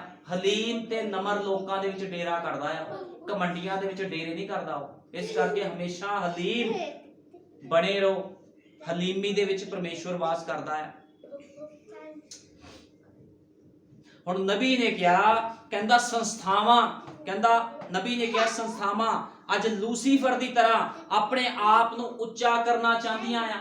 ਮਿਸ਼ਨਾਂ, ਜਥੇਬੰਦੀਆਂ, ਡਿਨੋਮੀਨੇਸ਼ਨਸ, ਜਿੰਨੇ ਵੀ ਚਰਚ ਆ, ਉਹ ਆਪਣੇ ਹਿਸਾਬ ਨਾਲ ਭਗਤੀ ਕਰਦੇ ਆ। ਵਧੀਆ ਵਧੀਆ ਚਰਚ ਬਣਾ ਲਏ ਆ, ਵਧੀਆ ਵਧੀਆ ਲੋਕ ਕੱਪੜੇ ਪਾ ਕੇ ਚਰਚਾਂ 'ਚ ਬੈਠਦੇ ਆ, ਕ੍ਰਿਸਮਸ ਮਨਾ ਰਹੇ ਆ। ਉਹ ਕਹਿੰਦੇ ਫਿਰ ਕੀ ਹੋਇਆ? ਜੇ ਨਹੀਂ ਲਿਖਿਆ ਤਾਂ ਅਸੀਂ ਪ੍ਰਭੂ ਬਾਰੇ ਲੋਕਾਂ ਨੂੰ ਦੱਸਦੇ ਆ। ਲੇਕਿਨ ਇਹ ਕੀ ਆ? ਸਭ ਕੁਝ ਰੋਂਗ ਆ। ਜੇ ਕਿਹਾ ਹੀ ਨਹੀਂ ਗਿਆ ਤੇ ਮਨਾਉਣ ਦਾ ਕੋਈ ਮਤਲਬ ਨਹੀਂ ਆ। ਇਸ ਕਰਕੇ ਅੱਜ ਮਿਸ਼ਨਾਂ ਜਥੇਬੰਦੀਆਂ ਕਿੱਦਾਂ ਚੱਲ ਰਹੀਆਂ ਆ? ਜਿੱਦਾਂ ਕੈਨ ਗਿਆ ਸੀ ਆਪਣੀ ਸਮਝ ਦਾ ਸਹਾਰਾ ਲੈ ਕੇ ਵੀ ਪ੍ਰਭੂ ਨੂੰ ਖੁਸ਼ ਕਰ ਦੂੰ, ਲੇਕਿਨ ਕ੍ਰਿਸਮਸ ਮਨਾਉਣ ਦੇ ਨਾਲ ਯੀਸ਼ੂ ਮਸੀਹ ਨੇ ਖੁਸ਼ ਨਹੀਂ ਹੋਣਾ, ਉਹਨੇ ਨਾਰਾਜ਼ ਜ਼ਰੂਰ ਹੋ ਜਾਣਾ ਹੈ, ਜੋ ਬਾਈਬਲ 'ਚ ਨਹੀਂ ਲਿਖਿਆ ਗਿਆ। ਇਸ ਕਰਕੇ ਸੰਸਥਾਵਾਂ ਜੋ ਕੁਝ ਕਰ ਰਹੀਆਂ ਆ ਉਹ ਪ੍ਰਗਟ ਕਰ ਰਹੀਆਂ ਆ ਵੀ ਉਹ ਸ਼ੈਤਾਨ ਦੀ ਵੰਸ਼ ਆ। ਜਿੰਨੀਆਂ ਮਿਸ਼ਨਾਂ, ਜਥੇਬੰਦੀਆਂ, ਡਿਨੋਮੀਨੇਸ਼ਨਸ ਆ, ਇਹ ਸਭ ਲੂਸੀਫਰ ਦੀਆਂ ਸੰਤਾਨਾਂ ਆ। ਕਿਉਂਕਿ ਪ੍ਰਕਾਸ਼ ਦੀ ਪੋਥੀ ਦੇ ਵਿੱਚ ਲਿਖਿਆ ਆ ਉਹ ਵੱਡੀ ਕੰਜਰੀ ਵੈਸ਼ਿਆ ਜੋ ਪਾਣੀਆਂ ਤੇ ਬੈਠੀ ਆ, ਇਹਦੀਆਂ ਧੀਆਂ ਵੀ ਹਨ। ਜੇ ਮਾਂ ਆ ਤੇ ਫਿਰ ਬੱਚੇ ਵੀ ਹੋਣਗੇ, ਨੋਰਮਲ ਜੀ ਗੱਲ ਆ। ਜੇ ਹਨੇਰਾ ਆ ਤੇ ਚਾਨਣ ਵੀ ਆ। ਜਿੱਦਾਂ ਹਨੇਰਾ ਤੇ ਚਾਨਣ ਆ, ਇਸੇ ਤਰ੍ਹਾਂ ਜਦੋਂ ਇਹ ਡਿਨੋਮੀਨੇਸ਼ਨਸ ਜਿਹੜੀਆਂ ਹੈਗੀਆਂ ਆ ਤੇ ਇਹਨਾਂ ਦੀ ਮਾਂ ਵੀ ਤਾਂ ਕੋਈ ਨਾ ਕੋਈ ਹੋਵੇਗੀ। ਜਿਨ੍ਹਾਂ ਨੇ, ਜਿਹੜੀ ਇਹਦੀ ਮਾਂ ਨੇ, ਡਿਨੋਮੀਨੇਸ਼ਨਾਂ ਦੀ ਜਿਹੜੀ ਮਾਂ ਆ ਰੋਮਨ ਕੈਥੋਲਿਕ ਚਰਚ, ਜਿਹਨੇ ਅਕੀਦੇ ਬਣਾਏ ਆ, ਲੋਕਾਂ ਨੂੰ ਗੁੰਮਰਾਹ ਕੀਤਾ, ਬੈਪਟਾਈਜ਼ ਚੇਂਜ ਕੀਤਾ ਆ, ਕ੍ਰਿਸਮਸ ਵਿੱਚ ਲੈ ਕੇ ਆਂਦਾ ਜੋ ਬਾਈਬਲ ਦੇ ਵਿੱਚ ਹੈ ਹੀ ਨਹੀਂ। ਇਹ ਸਾਰਾ ਕੁਝ ਕੀ ਆ? ਰੋਂਗ ਆ। ਇਹ ਲੋਕ ਆਪਣੀ ਸਮਝ ਦੇ ਨਾਲ ਚੱਲਦੇ ਆ, ਪਰਮੇਸ਼ਵਰ ਦੇ ਵਚਨ ਦੇ ਪ੍ਰਕਾਸ਼ਨ ਦੇ ਨਾਲ ਨਹੀਂ। ਲੇਕਿਨ ਪਰਮੇਸ਼ਵਰ ਚਾਹੁੰਦਾ ਆਪਣਾ ਪ੍ਰਕਾਸ਼ਨ ਹਰ ਕਿਸ ਨੂੰ ਦਵੇ। ਲੇਕਿਨ ਜਿਹੜੇ ਹੈ ਹੀ ਹਨੇਰੇ ਦੇ ਪੁੱਤਰ ਉਹ ਕਦੇ ਪ੍ਰਕਾਸ਼ਨ 'ਚ ਨਹੀਂ ਚੱਲ ਸਕਦੇ। ਇਹੀ ਫਰਕ ਹੁੰਦਾ ਆ ਹਨੇਰੇ ਦੇ ਪੁੱਤਰਾਂ ਤੇ ਚਾਨਣ ਦੇ ਪੁੱਤਰਾਂ ਦੇ ਵਿੱਚ। ਚਾਨਣ ਦੇ ਪੁੱਤਰ ਹਮੇਸ਼ਾ ਸदैव ਉੱਪਰ ਦੀਆਂ ਗੱਲਾਂ ਕਰਨਗੇ। ਜਿਹੜੇ ਹਨੇਰੇ ਦੇ ਪੁੱਤਰ ਆ, ਸਰੀਰਕ ਲੋਕ ਆ, ਉਹਨਾਂ ਨੇ ਧਰਤੀ ਦੀ ਗੱਲਾਂ ਕਰਨੀਆਂ। ਹਮੇਸ਼ਾ ਧਰਤੀ ਦੀ ਗੱਲਾਂ ਲੋਕ ਕਰਦੇ ਆ। ਇਸ ਕਰਕੇ ਆਪਣੇ ਆਪ ਨੂੰ ਹਮੇਸ਼ਾ ਹਲੀਮ ਬਣਾ ਕੇ ਰੱਖੋ, ਕਿਤੇ ਸ਼ੈਤਾਨ ਤੁਹਾਡੇ ਕੋਲ ਨਾ ਆ ਜਾਵੇ। ਕਿਉਂਕਿ ਸ਼ੈਤਾਨ ਚਾਹੁੰਦਾ ਆ ਵੀ ਲੋਕ ਆਕੜ ਦੇ ਵਿੱਚ ਆਣ, ਘਮੰਡ ਦੇ ਵਿੱਚ ਆਣ ਤੇ ਮੈਂ ਇਹਨਾਂ ਨੂੰ ਵਿਸ਼ਵਾਸ ਤੋਂ ਥੱਲੇ ਸਿੱਟ ਦਵਾਂ। ਇਸ ਕਰਕੇ ਹਮੇਸ਼ਾ ਹਲੀਮ ਬਣੇ ਰਹਿਣਾ। ਇਸ ਕਰਕੇ ਨਬੀ ਕਹਿੰਦਾ ਹਲੀਮ ਬਣੇ ਰਹੋ। ਕਦੇ ਵੀ ਕਿਸੇ ਵੀ ਚੀਜ਼ ਦਾ ਘਮੰਡ ਨਾ ਕਰੋ, ਨਾ ਪੈਸੇ ਦਾ, ਨਾ ਆਪਣੀ ਸਮਝ ਦਾ, ਨਾ ਆਪਣੀ ਪੜ੍ਹਾਈ ਲਿਖਾਈ ਦਾ, ਨਾ ਜੇ ਤੁਸੀਂ ਕੋਈ ਕੋਰਸ ਕੀਤਾ ਆ, ਜੇ ਤੁਸੀਂ ਇੰਜੀਨੀਅਰ ਹੋ, ਡਾਕਟਰ ਹੋ, ਕਿਸੇ ਚੀਜ਼ ਦਾ ਘਮੰਡ ਨਾ ਕਰੋ ਵੀ ਮੈਨੂੰ ਬਹੁਤ ਕੁਝ ਪਤਾ। ਕਹੋ ਪ੍ਰਭੂ ਜੀ ਮੈਨੂੰ ਕਾਸੇ ਦਾ ਨਹੀਂ ਪਤਾ। ਤੁਹਾਨੂੰ ਪਤਾ ਭਾਈ ਬ੍ਰੈਨਮ 8ਵੀਂ ਫੇਲ ਬੰਦਾ ਸੀਗਾ, ਸਾਡੇ ਯੁੱਗ ਦਾ ਨਬੀ, ਲੇਕਿਨ ਉਹਦੇ ਅੱਗੇ ਵੱਡੇ ਵੱਡੇ ਡਾਕਟਰ, ਸਾਇੰਟਿਸਟ ਵੀ ਫੇਲ ਹੋ ਗਏ। ਕਿਉਂਕਿ ਪਵਿੱਤਰ ਆਤਮਾ ਜਦੋਂ ਉਹਦੇ ਅੰਦਰ ਆਇਆ ਤੇ ਡਾਕਟਰਾਂ ਨੂੰ ਵੀ ਫੇਲ ਕਰ ਦਿੱਤਾ। ਪਵਿੱਤਰ ਆਤਮਾ ਦੇ ਉਹਦੇ ਅੰਦਰ ਆ ਕੇ ਉਹਦੇ ਅੱਗੇ ਕਹਿੰਦੇ ਕੋਈ ਬੋਲ ਨਹੀਂ ਸਕਦਾ ਸੀਗਾ। ਭਾਈ ਬ੍ਰੈਨਮ ਨੇ 7 ਵਾਰੀ ਦੁਨੀਆ ਦੇ ਚੱਕਰ ਕੱਟੇ। ਉਹਨੂੰ ਵੱਡੇ ਵੱਡੇ ਵਿਗਿਆਨਿਕ, ਸਾਇੰਟਿਸਟ, ਡਾਕਟਰ ਮਿਲੇ, ਲੇਕਿਨ ਕੋਈ ਵੀ ਉਹਦੇ ਸਾਹਮਣੇ ਖੜ ਨਹੀਂ ਸਕਿਆ, ਉਹਦੀ ਗੱਲਾਂ ਦਾ ਜਵਾਬ ਨਹੀਂ ਦੇ ਸਕਿਆ। ਉਹ ਕਹਿੰਦੇ ਇੰਨੇ ਨੌਲੇਜ ਇਸ ਬੰਦੇ ਨੂੰ ਕਿੱਦਾਂ, ਜਿਹੜਾ ਪੜ੍ਹਿਆ ਲਿਖਿਆ ਹੀ ਨਹੀਂ ਹੈ। ਹੁਣ ਪਿੱਛੇ ਜੇ ਮੈਂ ਸੁਣਿਆ ਕੋਈ ਕਹਿੰਦਾ ਲੁਧਿਆਣੇ ਦੇ ਵਿੱਚ ਕੋਈ ਬਹੁਤ ਵੱਡਾ ਪਾਸਟਰ ਆ, ਉਹਦੇ ਕੋਲ ਕੋਈ ਬੰਦਾ ਗਿਆ, ਉਹਨੂੰ ਕਹਿੰਦਾ ਪਾਸਟਰ ਜੀ ਮੈਂ ਪਾਸਟਰ ਬਣਨਾ ਚਾਹਨਾ, ਤੇ ਅੱਗਿਓਂ ਕਹਿੰਦਾ ਆਪਣੀ ਸ਼ਕਲ ਦੇਖੀ ਆ ਤੂੰ ਪਾਸਟਰ ਬਣਨਾ ਚਾਹਨਾ। ਉਹ ਇੰਨਾ ਘਮੰਡ 'ਚ ਸੀਗਾ, ਪੰਜਾਬ ਦਾ ਇੱਕ ਬਹੁਤ ਵੱਡਾ ਪਾਸਟਰ, ਇੰਨੇ ਘਮੰਡ 'ਚ ਆਇਆ, ਕਹਿੰਦਾ ਤੇਰੀ ਆਪਣੀ ਸ਼ਕਲ ਦੇਖੀ, ਤੂੰ ਪਾਸਟਰ ਬਣਨਾ ਚਾਹਨਾ। ਮਤਲਬ ਅੱਜ ਸ਼ਕਲਾਂ ਦੇਖ ਕੇ ਸੇਵਕਾਈਆਂ ਹੋਣਗੀਆਂ। ਤੁਹਾਨੂੰ ਪਤਾ ਪਰਮੇਸ਼ਵਰ ਨਾ ਤਾਂ ਸ਼ਕਲਾਂ ਦੇਖਦਾ, ਨਾ ਅਕਲਾਂ ਦੇਖਦਾ, ਨਾ ਰੰਗ ਦੇਖਦਾ। ਜਦੋਂ ਉਹਨੇ ਦਾਊਦ ਨੂੰ ਚੁਣਿਆ ਸੀ ਤੇ ਦਾਊਦ ਦੀ ਕੱਦ ਕਾਠੀ ਬਹੁਤ ਲੰਬੀ ਚੌੜੀ ਨਹੀਂ ਸੀਗੀ। ਦਾਊਦ ਇੱਕ ਛੋਟੀ ਜਿਹੀ ਉਮਰ ਦਾ ਬਾਲਕ ਸੀਗਾ। ਜਦੋਂ ਸੈਮੂਅਲ ਕਹਿੰਦਾ ਇਹਨੂੰ ਮਸਾ ਕਰਾਂ, ਇਹਨੂੰ ਕਰਾਂ ਉਹਦੇ ਭਰਾਵਾਂ ਨੂੰ, ਉਹ ਕਹਿੰਦੇ ਨਹੀਂ ਇਹਨਾਂ ਦੇ ਵਿੱਚੋਂ ਕੋਈ ਨਹੀਂ, ਕਹਿੰਦੇ ਦਾਊਦ ਨੂੰ ਮਸਾ ਕਰ। ਪਰਮੇਸ਼ਵਰ ਰੰਗ ਰੋਗਣ, ਕੱਦ ਕਾਠੀ ਨਹੀਂ ਦੇਖਦਾ, ਪਰਮੇਸ਼ਵਰ ਨਮਰ ਹਿਰਦਾ ਵੇਖਦਾ ਆ, ਫਿਰ ਸੇਵਕਾਈਆਂ ਦਿੰਦਾ ਆ। ਪੜ੍ਹਾਈ ਲਿਖਾਈ ਦੇ ਨਾਲ ਨਹੀਂ। ਅੱਜ ਮਿਸ਼ਨਾਂ ਜਥੇਬੰਦੀਆਂ ਵਿੱਚ ਕੀ ਚੱਲਦਾ ਆ? ਜੇ ਤੁਸੀਂ ਪਾਸਟਰ ਬਣਨਾ 1 ਸਾਲ ਦਾ ਕੋਰਸ ਕਰੋ, ਜੇ ਤੁਸੀਂ ਬਿਸ਼ਪ ਬਣਨਾ ਆ 2 ਸਾਲ ਦਾ ਕੋਰਸ ਕਰੋ, 3 ਸਾਲ ਦਾ ਕਰਨਾ। ਜੇ ਤੁਸੀਂ ਆਪਣੇ ਅੱਗੇ ਡਾਕਟਰ ਲਾਣਾ, ਜੇ ਤੁਹਾਡੇ ਨੀਚੇ 5-10 ਪਾਸਟਰ ਹੋਣ, ਤੁਸੀਂ ਆਹ ਕੋਰਸ ਕਰੋ। ਲੇਕਿਨ ਬਾਈਬਲ ਕਿਤੇ ਨਹੀਂ ਕਹਿੰਦੀ ਕੋਰਸ ਕਰਨ ਨੂੰ। ਪਵਿੱਤਰ ਆਤਮਾ ਜਿਨ੍ਹਾਂ ਦੇ ਅੰਦਰ ਆਂਦਾ, ਜਿਹੜੇ ਪਤਰਸ ਸੁਣੀ ਸੀ ਉਹ ਸਾਰੇ ਦੇ ਸਾਰੇ ਅਨਪੜ੍ਹ ਸੀਗੇ, ਜ਼ਿਆਦਾ ਪੜ੍ਹੇ ਲਿਖੇ ਨਹੀਂ ਸੀਗੇ ਉਹ। ਤੇ ਪਵਿੱਤਰ ਆਤਮਾ ਜਦੋਂ ਉਹਨਾਂ ਦੇ ਅੰਦਰ ਆਇਆ ਤੇ ਫੱਕੀ ਫਰੀਸੀਆਂ ਦੀ ਬੋਲਤੀਆਂ ਬੰਦ ਕਰਾਤੀਆਂ ਸੀ। ਉਹ ਕਹਿੰਦੇ ਇਹ ਉਹੀ ਨਹੀਂ ਅਨਪੜ੍ਹ ਬੰਦੇ ਜਿਹੜੇ ਯੀਸ਼ੂ ਮਸੀਹ ਦੇ ਚੇਲੇ ਬਣੇ ਫਿਰਦੇ ਸੀਗੇ। ਇਹ ਇਹਨਾਂ ਦੇ ਅੰਦਰ ਇੰਨਾ ਗਿਆਨ ਕਿੱਥੋਂ ਆ ਗਿਆ, ਇੰਨੀ ਸਮਝ ਕਿੱਥੋਂ ਆ ਗਈ? ਲੇਕਿਨ ਮੈਂ ਤੁਹਾਨੂੰ ਦੱਸਣਾ ਚਾਹਨਾ, ਜਿਹਦੇ ਅੰਦਰ ਪਵਿੱਤਰ ਆਤਮਾ ਆ ਗਿਆ ਉਹਦੇ ਅੱਗੇ ਕੋਈ ਬੰਦਾ ਨਹੀਂ ਬੋਲ ਸਕਦਾ। ਜਿੰਨਾ ਮਰਜ਼ੀ ਪੜਿਆ ਲਿਖਿਆ ਹੋਵੇ, ਚਾਹੇ ਜਿੰਨੇ ਮਰਜ਼ੀ ਹਾਈ ਕਲਾਸ ਦੇਸ਼ ਦੇ ਵਿੱਚੋਂ ਉਹਨੇ ਸਟੱਡੀ ਕੀਤੀ ਹੋਵੇ, ਪਵਿੱਤਰ ਆਤਮਾ ਪਾਏ ਹੋਏ ਬੰਦੇ ਦੇ ਅੱਗੇ ਕੋਈ ਬੰਦਾ ਬੋਲ ਨਹੀਂ ਸਕਦਾ। ਇਸ ਕਰਕੇ ਸਾਡੇ ਯੁੱਗ ਦਾ ਨਬੀ ਜਦੋਂ ਪੂਰੀ ਦੁਨੀਆ ਦੇ ਉਹਨੇ 7 ਚੱਕਰ ਕੱਟੇ ਤੇ ਵੱਡੇ ਵੱਡੇ ਡਾਕਟਰ, ਡਿਨੋਮੀਨੇਸ਼ਨ ਦੇ ਲੋਕ, ਵੱਡੇ ਵੱਡੇ ਪਾਸਟਰ, ਸਾਇੰਟਿਸਟ ਵੀ ਉਹਦੇ ਅੱਗੇ ਫੇਲ ਹੋ ਗਏ। ਤੇ ਜੋ ਨਬੀ ਨੇ ਕਿਹਾ ਅੱਜ ਤੱਕ ਸਭ ਪੂਰਾ ਹੋਇਆ। ਉਹਦੇ ਮੂੰਹ ਦੇ ਵਿੱਚੋਂ ਨਿਕਲੀ ਹੋਈ ਇੱਕ ਗੱਲ ਵੀ ਫੇਲ ਨਹੀਂ ਹੋਈ। ਭਾਈ ਬ੍ਰੈਨਮ ਜਿਹੜਾ ਖੁਦਾ ਦਾ ਨਬੀ ਸੀਗਾ, ਕਿਉਂਕਿ ਉਹ ਹਲੀਮ ਸੀਗਾ, ਉਹ ਕਮਾਂਡ ਨਹੀਂ ਸੀ ਕਰਦਾ। ਉਹਨੇ ਕਿਹਾ ਹੁਣ ਬਹੁਤ ਲੋਕ ਕਹਿ ਦਿੰਦੇ ਆ ਤੁਸੀਂ ਨਬੀ ਨੂੰ ਮੰਨਦੇ ਹੋ, ਤੁਸੀਂ ਨਬੀ ਦਾ ਪ੍ਰਚਾਰ ਕਰਦੇ ਹੋ, ਲੇਕਿਨ ਨਬੀ ਕਹਿੰਦਾ ਮੈਂ ਵੀ ਤੁਹਾਡੇ ਵਰਗਾ ਇੱਕ ਪਾਪੀ ਮਨੁੱਖ ਸੀ। ਸਾਡੇ ਯੁੱਗ ਦੇ ਨਬੀ ਨੇ ਗੱਲ ਕਹੀ ਆ, ਕਹਿੰਦਾ ਮੈਂ ਵੀ ਤੁਹਾਡੇ ਵਰਗਾ ਇੱਕ ਪਾਪੀ ਮਨੁੱਖ ਸੀ, ਮੇਰੇ ਤੇ ਵੀ ਦਇਆ ਹੋਈ ਆ, ਜਿੱਦਾਂ ਤੁਹਾਡੇ ਤੇ ਦਇਆ ਹੋਈ ਮੇਰੇ ਤੇ ਵੀ ਦਇਆ ਹੋਈ। ਬਸ ਕੀ ਹੋਇਆ, ਉਹਨੂੰ ਇੱਕ ਕੰਮ ਸੌਂਪਿਆ ਗਿਆ ਸੀ ਸੁਨੇਹਾ ਦੇਣ ਦਾ। ਹੁਣ ਉਹਦੀ ਥੋੜੀ ਇਹਦੇ ਵਿੱਚ ਕੋਈ ਗਲਤੀ ਆ।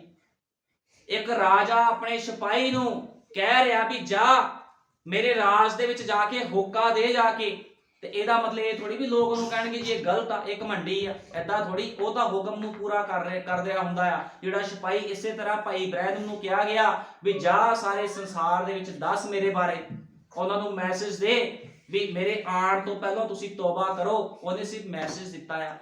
ਮੈਸੇਜ ਨੂੰ ਅਸੀਂ ਅੱਗੇ ਲੈ ਕੇ ਜਾਣਾ ਹੈ, ਪਰਮੇਸ਼ਵਰ ਦੀ ਆਵਾਜ਼ ਨੂੰ ਅੱਗੇ ਲੈ ਕੇ ਜਾਣਾ। ਅਸੀਂ ਨਬੀ ਨੂੰ ਥੋੜੀ ਅੱਗੇ ਲੈ ਕੇ ਜਾਣਾ ਹੈ, ਨਾ ਅਸੀਂ ਨਬੀ ਨੂੰ ਅੱਗੇ ਲੈ ਕੇ ਜਾ ਰਹੇ ਹਾਂ। ਨਾ ਨਬੀ ਨੇ ਕਦੇ ਕਿਹਾ ਵੀ ਤੁਸੀਂ ਮੈਨੂੰ ਪ੍ਰਗਟ ਕਰੋ ਜਾਂ ਤੁਸੀਂ ਮੈਨੂੰ ਅੱਗੇ ਰੱਖੋ। ਕਹਿੰਦਾ ਸੰਦੇਸ਼ ਅੱਗੇ ਹੋਵੇ, ਖੁਦਾ ਦਾ ਸੰਦੇਸ਼ ਅੱਗੇ ਹੋਵੇ ਹਮੇਸ਼ਾ। ਤੇ ਖੁਦਾਵੰਦ ਇਹੋ ਜਿਹੇ ਨਰਮ ਲੋਕਾਂ ਨੂੰ, ਜਿਹੜੇ ਨਮਰ ਹੁੰਦੇ ਆ ਹਿਰਦੇ, ਉਹਨਾਂ ਨੂੰ ਚੁਣ ਲੈਂਦਾ ਆ, ਜਿਨ੍ਹਾਂ ਨੂੰ ਲੋਕੀ ਤੁੱਛ ਜਾਣਦੇ ਆ। ਤੁਹਾਨੂੰ ਪਤਾ ਜਦੋਂ ਜੱਕੀ ਸੀਗਾ ਮਸੂਲ ਦੀ ਚੌਂਕੀ ਤੇ ਬੈਠਾ ਹੁੰਦਾ ਸੀ ਤੇ ਪ੍ਰਭੂ ਨੇ ਉਹਨੂੰ ਚੁਣ ਲਿਆ, ਕਹਿੰਦਾ ਆ ਜਾ ਮੇਰੇ ਪਿੱਛੇ। ਉਹ ਕਹਿੰਦਾ ਪ੍ਰਭੂ ਜੀ ਮੈਂ ਆਪਣਾ ਸਭ ਕੁਝ ਤਿਆਗਦਾ ਤੇਰੇ ਨਾਮ ਦੇ ਲਈ। ਕਿਉਂ? ਹਲੀਮ ਹੋਇਆ ਖੁਦਾ ਦੇ ਅੱਗੇ। ਤੇ ਪ੍ਰਭੂ ਯਿਸੂ ਮਸੀਹ ਹਲੀਮ ਲੋਕਾਂ ਨੂੰ ਪਸੰਦ ਕਰਦਾ। ਉਹ ਇਹੋ ਜਿਹੇ ਲੋਕਾਂ ਨੂੰ ਨਹੀਂ ਪਸੰਦ ਕਰਦਾ ਜਿਹੜੇ ਘਮੰਡ ਨਾਲ ਭਰੇ ਰਹਿੰਦੇ ਆ, ਮੇਰੇ ਕੋਲ ਬੜਾ ਪੈਸਾ, ਮੇਰੇ ਕੋਲ ਆ, ਤੇਰੇ ਕੋਲ ਕੀ ਆ। ਲੇਕਿਨ ਮੈਂ ਤੁਹਾਨੂੰ ਦੱਸਣਾ ਚਾਹੁੰਦਾ ਆ ਵੀ ਜਿਹੜੇ ਖੁਦਾ ਦੇ ਲੋਕ ਹੁੰਦੇ ਆ ਉਹ ਜ਼ਰੂਰੀ ਨਹੀਂ ਵੀ ਉਹਨਾਂ ਕੋਲ ਬਹੁਤ ਪੈਸਾ ਹੋਵੇ। ਜਿਹੜੇ ਲੋਕ ਸੱਚੀ ਸੱਚਾਈ 'ਚ ਚੱਲਦੇ ਵੀ ਬੜਾ ਪੈਸਾ ਜੀ, ਉਹਨਾਂ ਕੋਲ ਬੜੀ ਬਰਕਤ ਆ, ਗੱਡੀਆਂ ਮੋਟਰਾਂ, ਵੀ ਤਾਂ ਹੀ ਉਹ ਖੁਦਾ ਦੇ ਲੋਕ ਬਣਨਗੇ। ਏਦਾਂ ਨਹੀਂ ਹੈ, ਜ਼ਰੂਰੀ ਨਹੀਂ ਹੈ। ਕਿਉਂਕਿ ਖੁਦਾਵੰਦ ਸਧਾਰਨ ਢਾਈ 'ਚ ਲੁਕਿਆ ਹੁੰਦਾ। ਤੁਹਾਨੂੰ ਪਤਾ ਪ੍ਰਭੂ ਕਿੱਥੇ ਪੈਦਾ ਹੋਇਆ ਸੀ? ਪ੍ਰਭੂ ਖੁਰਲੀ ਦੇ ਵਿੱਚ ਪੈਦਾ ਹੋਇਆ। ਜੇ ਉਹ ਚਾਹੁੰਦਾ ਕਿਸੇ ਦੇ ਘਰ ਪੈਦਾ ਹੋ ਸਕਦਾ ਸੀ, ਕਿਸੇ ਵੀ ਵੱਡੇ ਵੱਡੇ ਹੁਣ ਫੱਕੀ ਫਰੀਸੀ ਸੋਚਦੇ ਵੀ ਸਾਡੇ ਪੈਦਾ ਹੋਊਗਾ, ਕਿਸੇ ਦੇ ਪੈਦਾ ਨਹੀਂ ਹੋਇਆ, ਖੁਰਲੀ 'ਚ ਪੈਦਾ ਹੋਇਆ। ਆਪਣੇ ਆਪ ਨੂੰ ਉਹਨੂੰ ਨੀਵਾਂ ਤੇ ਹਲੀਮ ਕੀਤਾ, ਕਿਉਂਕਿ ਪਰਮੇਸ਼ਵਰ ਇਹੋ ਜਿਹਾ ਕੰਮ ਕਰਦਾ ਜੋ ਲੋਕਾਂ ਦੀ ਸਮਝ ਤੋਂ ਪਰੇ ਹੁੰਦਾ ਹੈ। ਅੱਜ ਵੀ ਪਰਮੇਸ਼ਵਰ ਦਾ ਸੰਦੇਸ਼ ਇਸ ਧਰਤੀ ਤੇ ਇਦਾਂ ਆਇਆ ਸਧਾਰਨ ਢਾਈ ਦੇ ਵਿੱਚ, ਲੋਕੀ ਵਿਸ਼ਵਾਸ ਹੀ ਨਹੀਂ ਕਰ ਰਹੇ। ਜਦੋਂ ਨਬੀ ਨੇ ਕਿਹਾ ਵੀ ਦਿਖਾਓ ਕਿੱਥੇ ਲਿਖਿਆ ਪਿਤਾ ਪੁੱਤਰ ਦਾ ਵਸਮਾ, ਕਿੱਥੇ ਲਿਖਿਆ ਕ੍ਰਿਸਮਸ ਮਨਾਣਾ, ਕਿੱਥੇ ਇੱਕ ਭੈਣ ਬਾਲ ਕਟਵਾ ਸਕਦੀ ਹੈ, ਪੈਂਟਾ ਪਾ ਸਕਦੀ ਹੈ, ਦਿਖਾਓ ਕਿੱਥੇ ਲਿਖਿਆ ਆ। ਕਹਿੰਦਾ ਜੇ ਕੋਈ ਚਰਚ ਇਹ ਚੀਜ਼ਾਂ ਸਿਖਾਉਂਦਾ ਆ ਤੇ ਉਹ ਸ਼ੈਤਾਨ ਦੀ ਸਿੱਖਿਆ ਦੇ ਹੇਠ ਸਿਖਾਉਂਦਾ ਆ। ਨਬੀ ਨੇ ਲਲਕਾਰਿਆ ਤੇ ਕੋਈ ਉਹਦੇ ਅੱਗੇ ਬੋਲ ਨਹੀਂ ਸਕਿਆ, ਕਿਸੇ ਕੋ ਜਵਾਬ ਨਹੀਂ ਹੈ। ਕਿਉਂ ਨਹੀਂ ਹੈ? ਕਿਉਂਕਿ ਉਹ ਖੁਦਾ ਦਾ ਨਬੀ ਸੀਗਾ, ਜਿਹਦਾ ਨਾਮ ਭਾਈ ਵਿਲੀਅਮ ਮੈਰਿਨ ਬ੍ਰੈਨਮ ਸੀਗਾ। ਉਹ ਹਮੇਸ਼ਾ ਹਲੀਮੀ ਦੇ ਨਾਲ ਭਰਿਆ ਰਹਿੰਦਾ ਸੀ।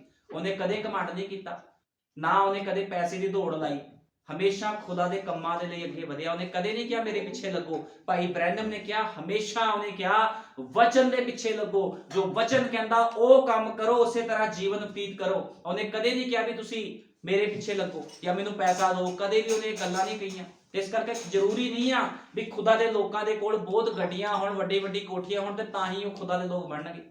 ਕਿਉਂਕਿ ਮੈਂ ਤੁਹਾਨੂੰ ਦੱਸਣਾ ਚਾਹੁੰਦਾ, ਡਿਨੋਮੀਨੇਸ਼ਨ ਜਿਹੜੀ ਮਿਸ਼ਨਾਂ ਨੇ, ਤੁਸੀਂ ਦੇਖਿਆ ਕਿੱਦਾਂ ਲੋਕ ਉੱਥੇ ਸੱਜ ਧੱਜ ਕੇ ਜਾਂਦੇ ਆ।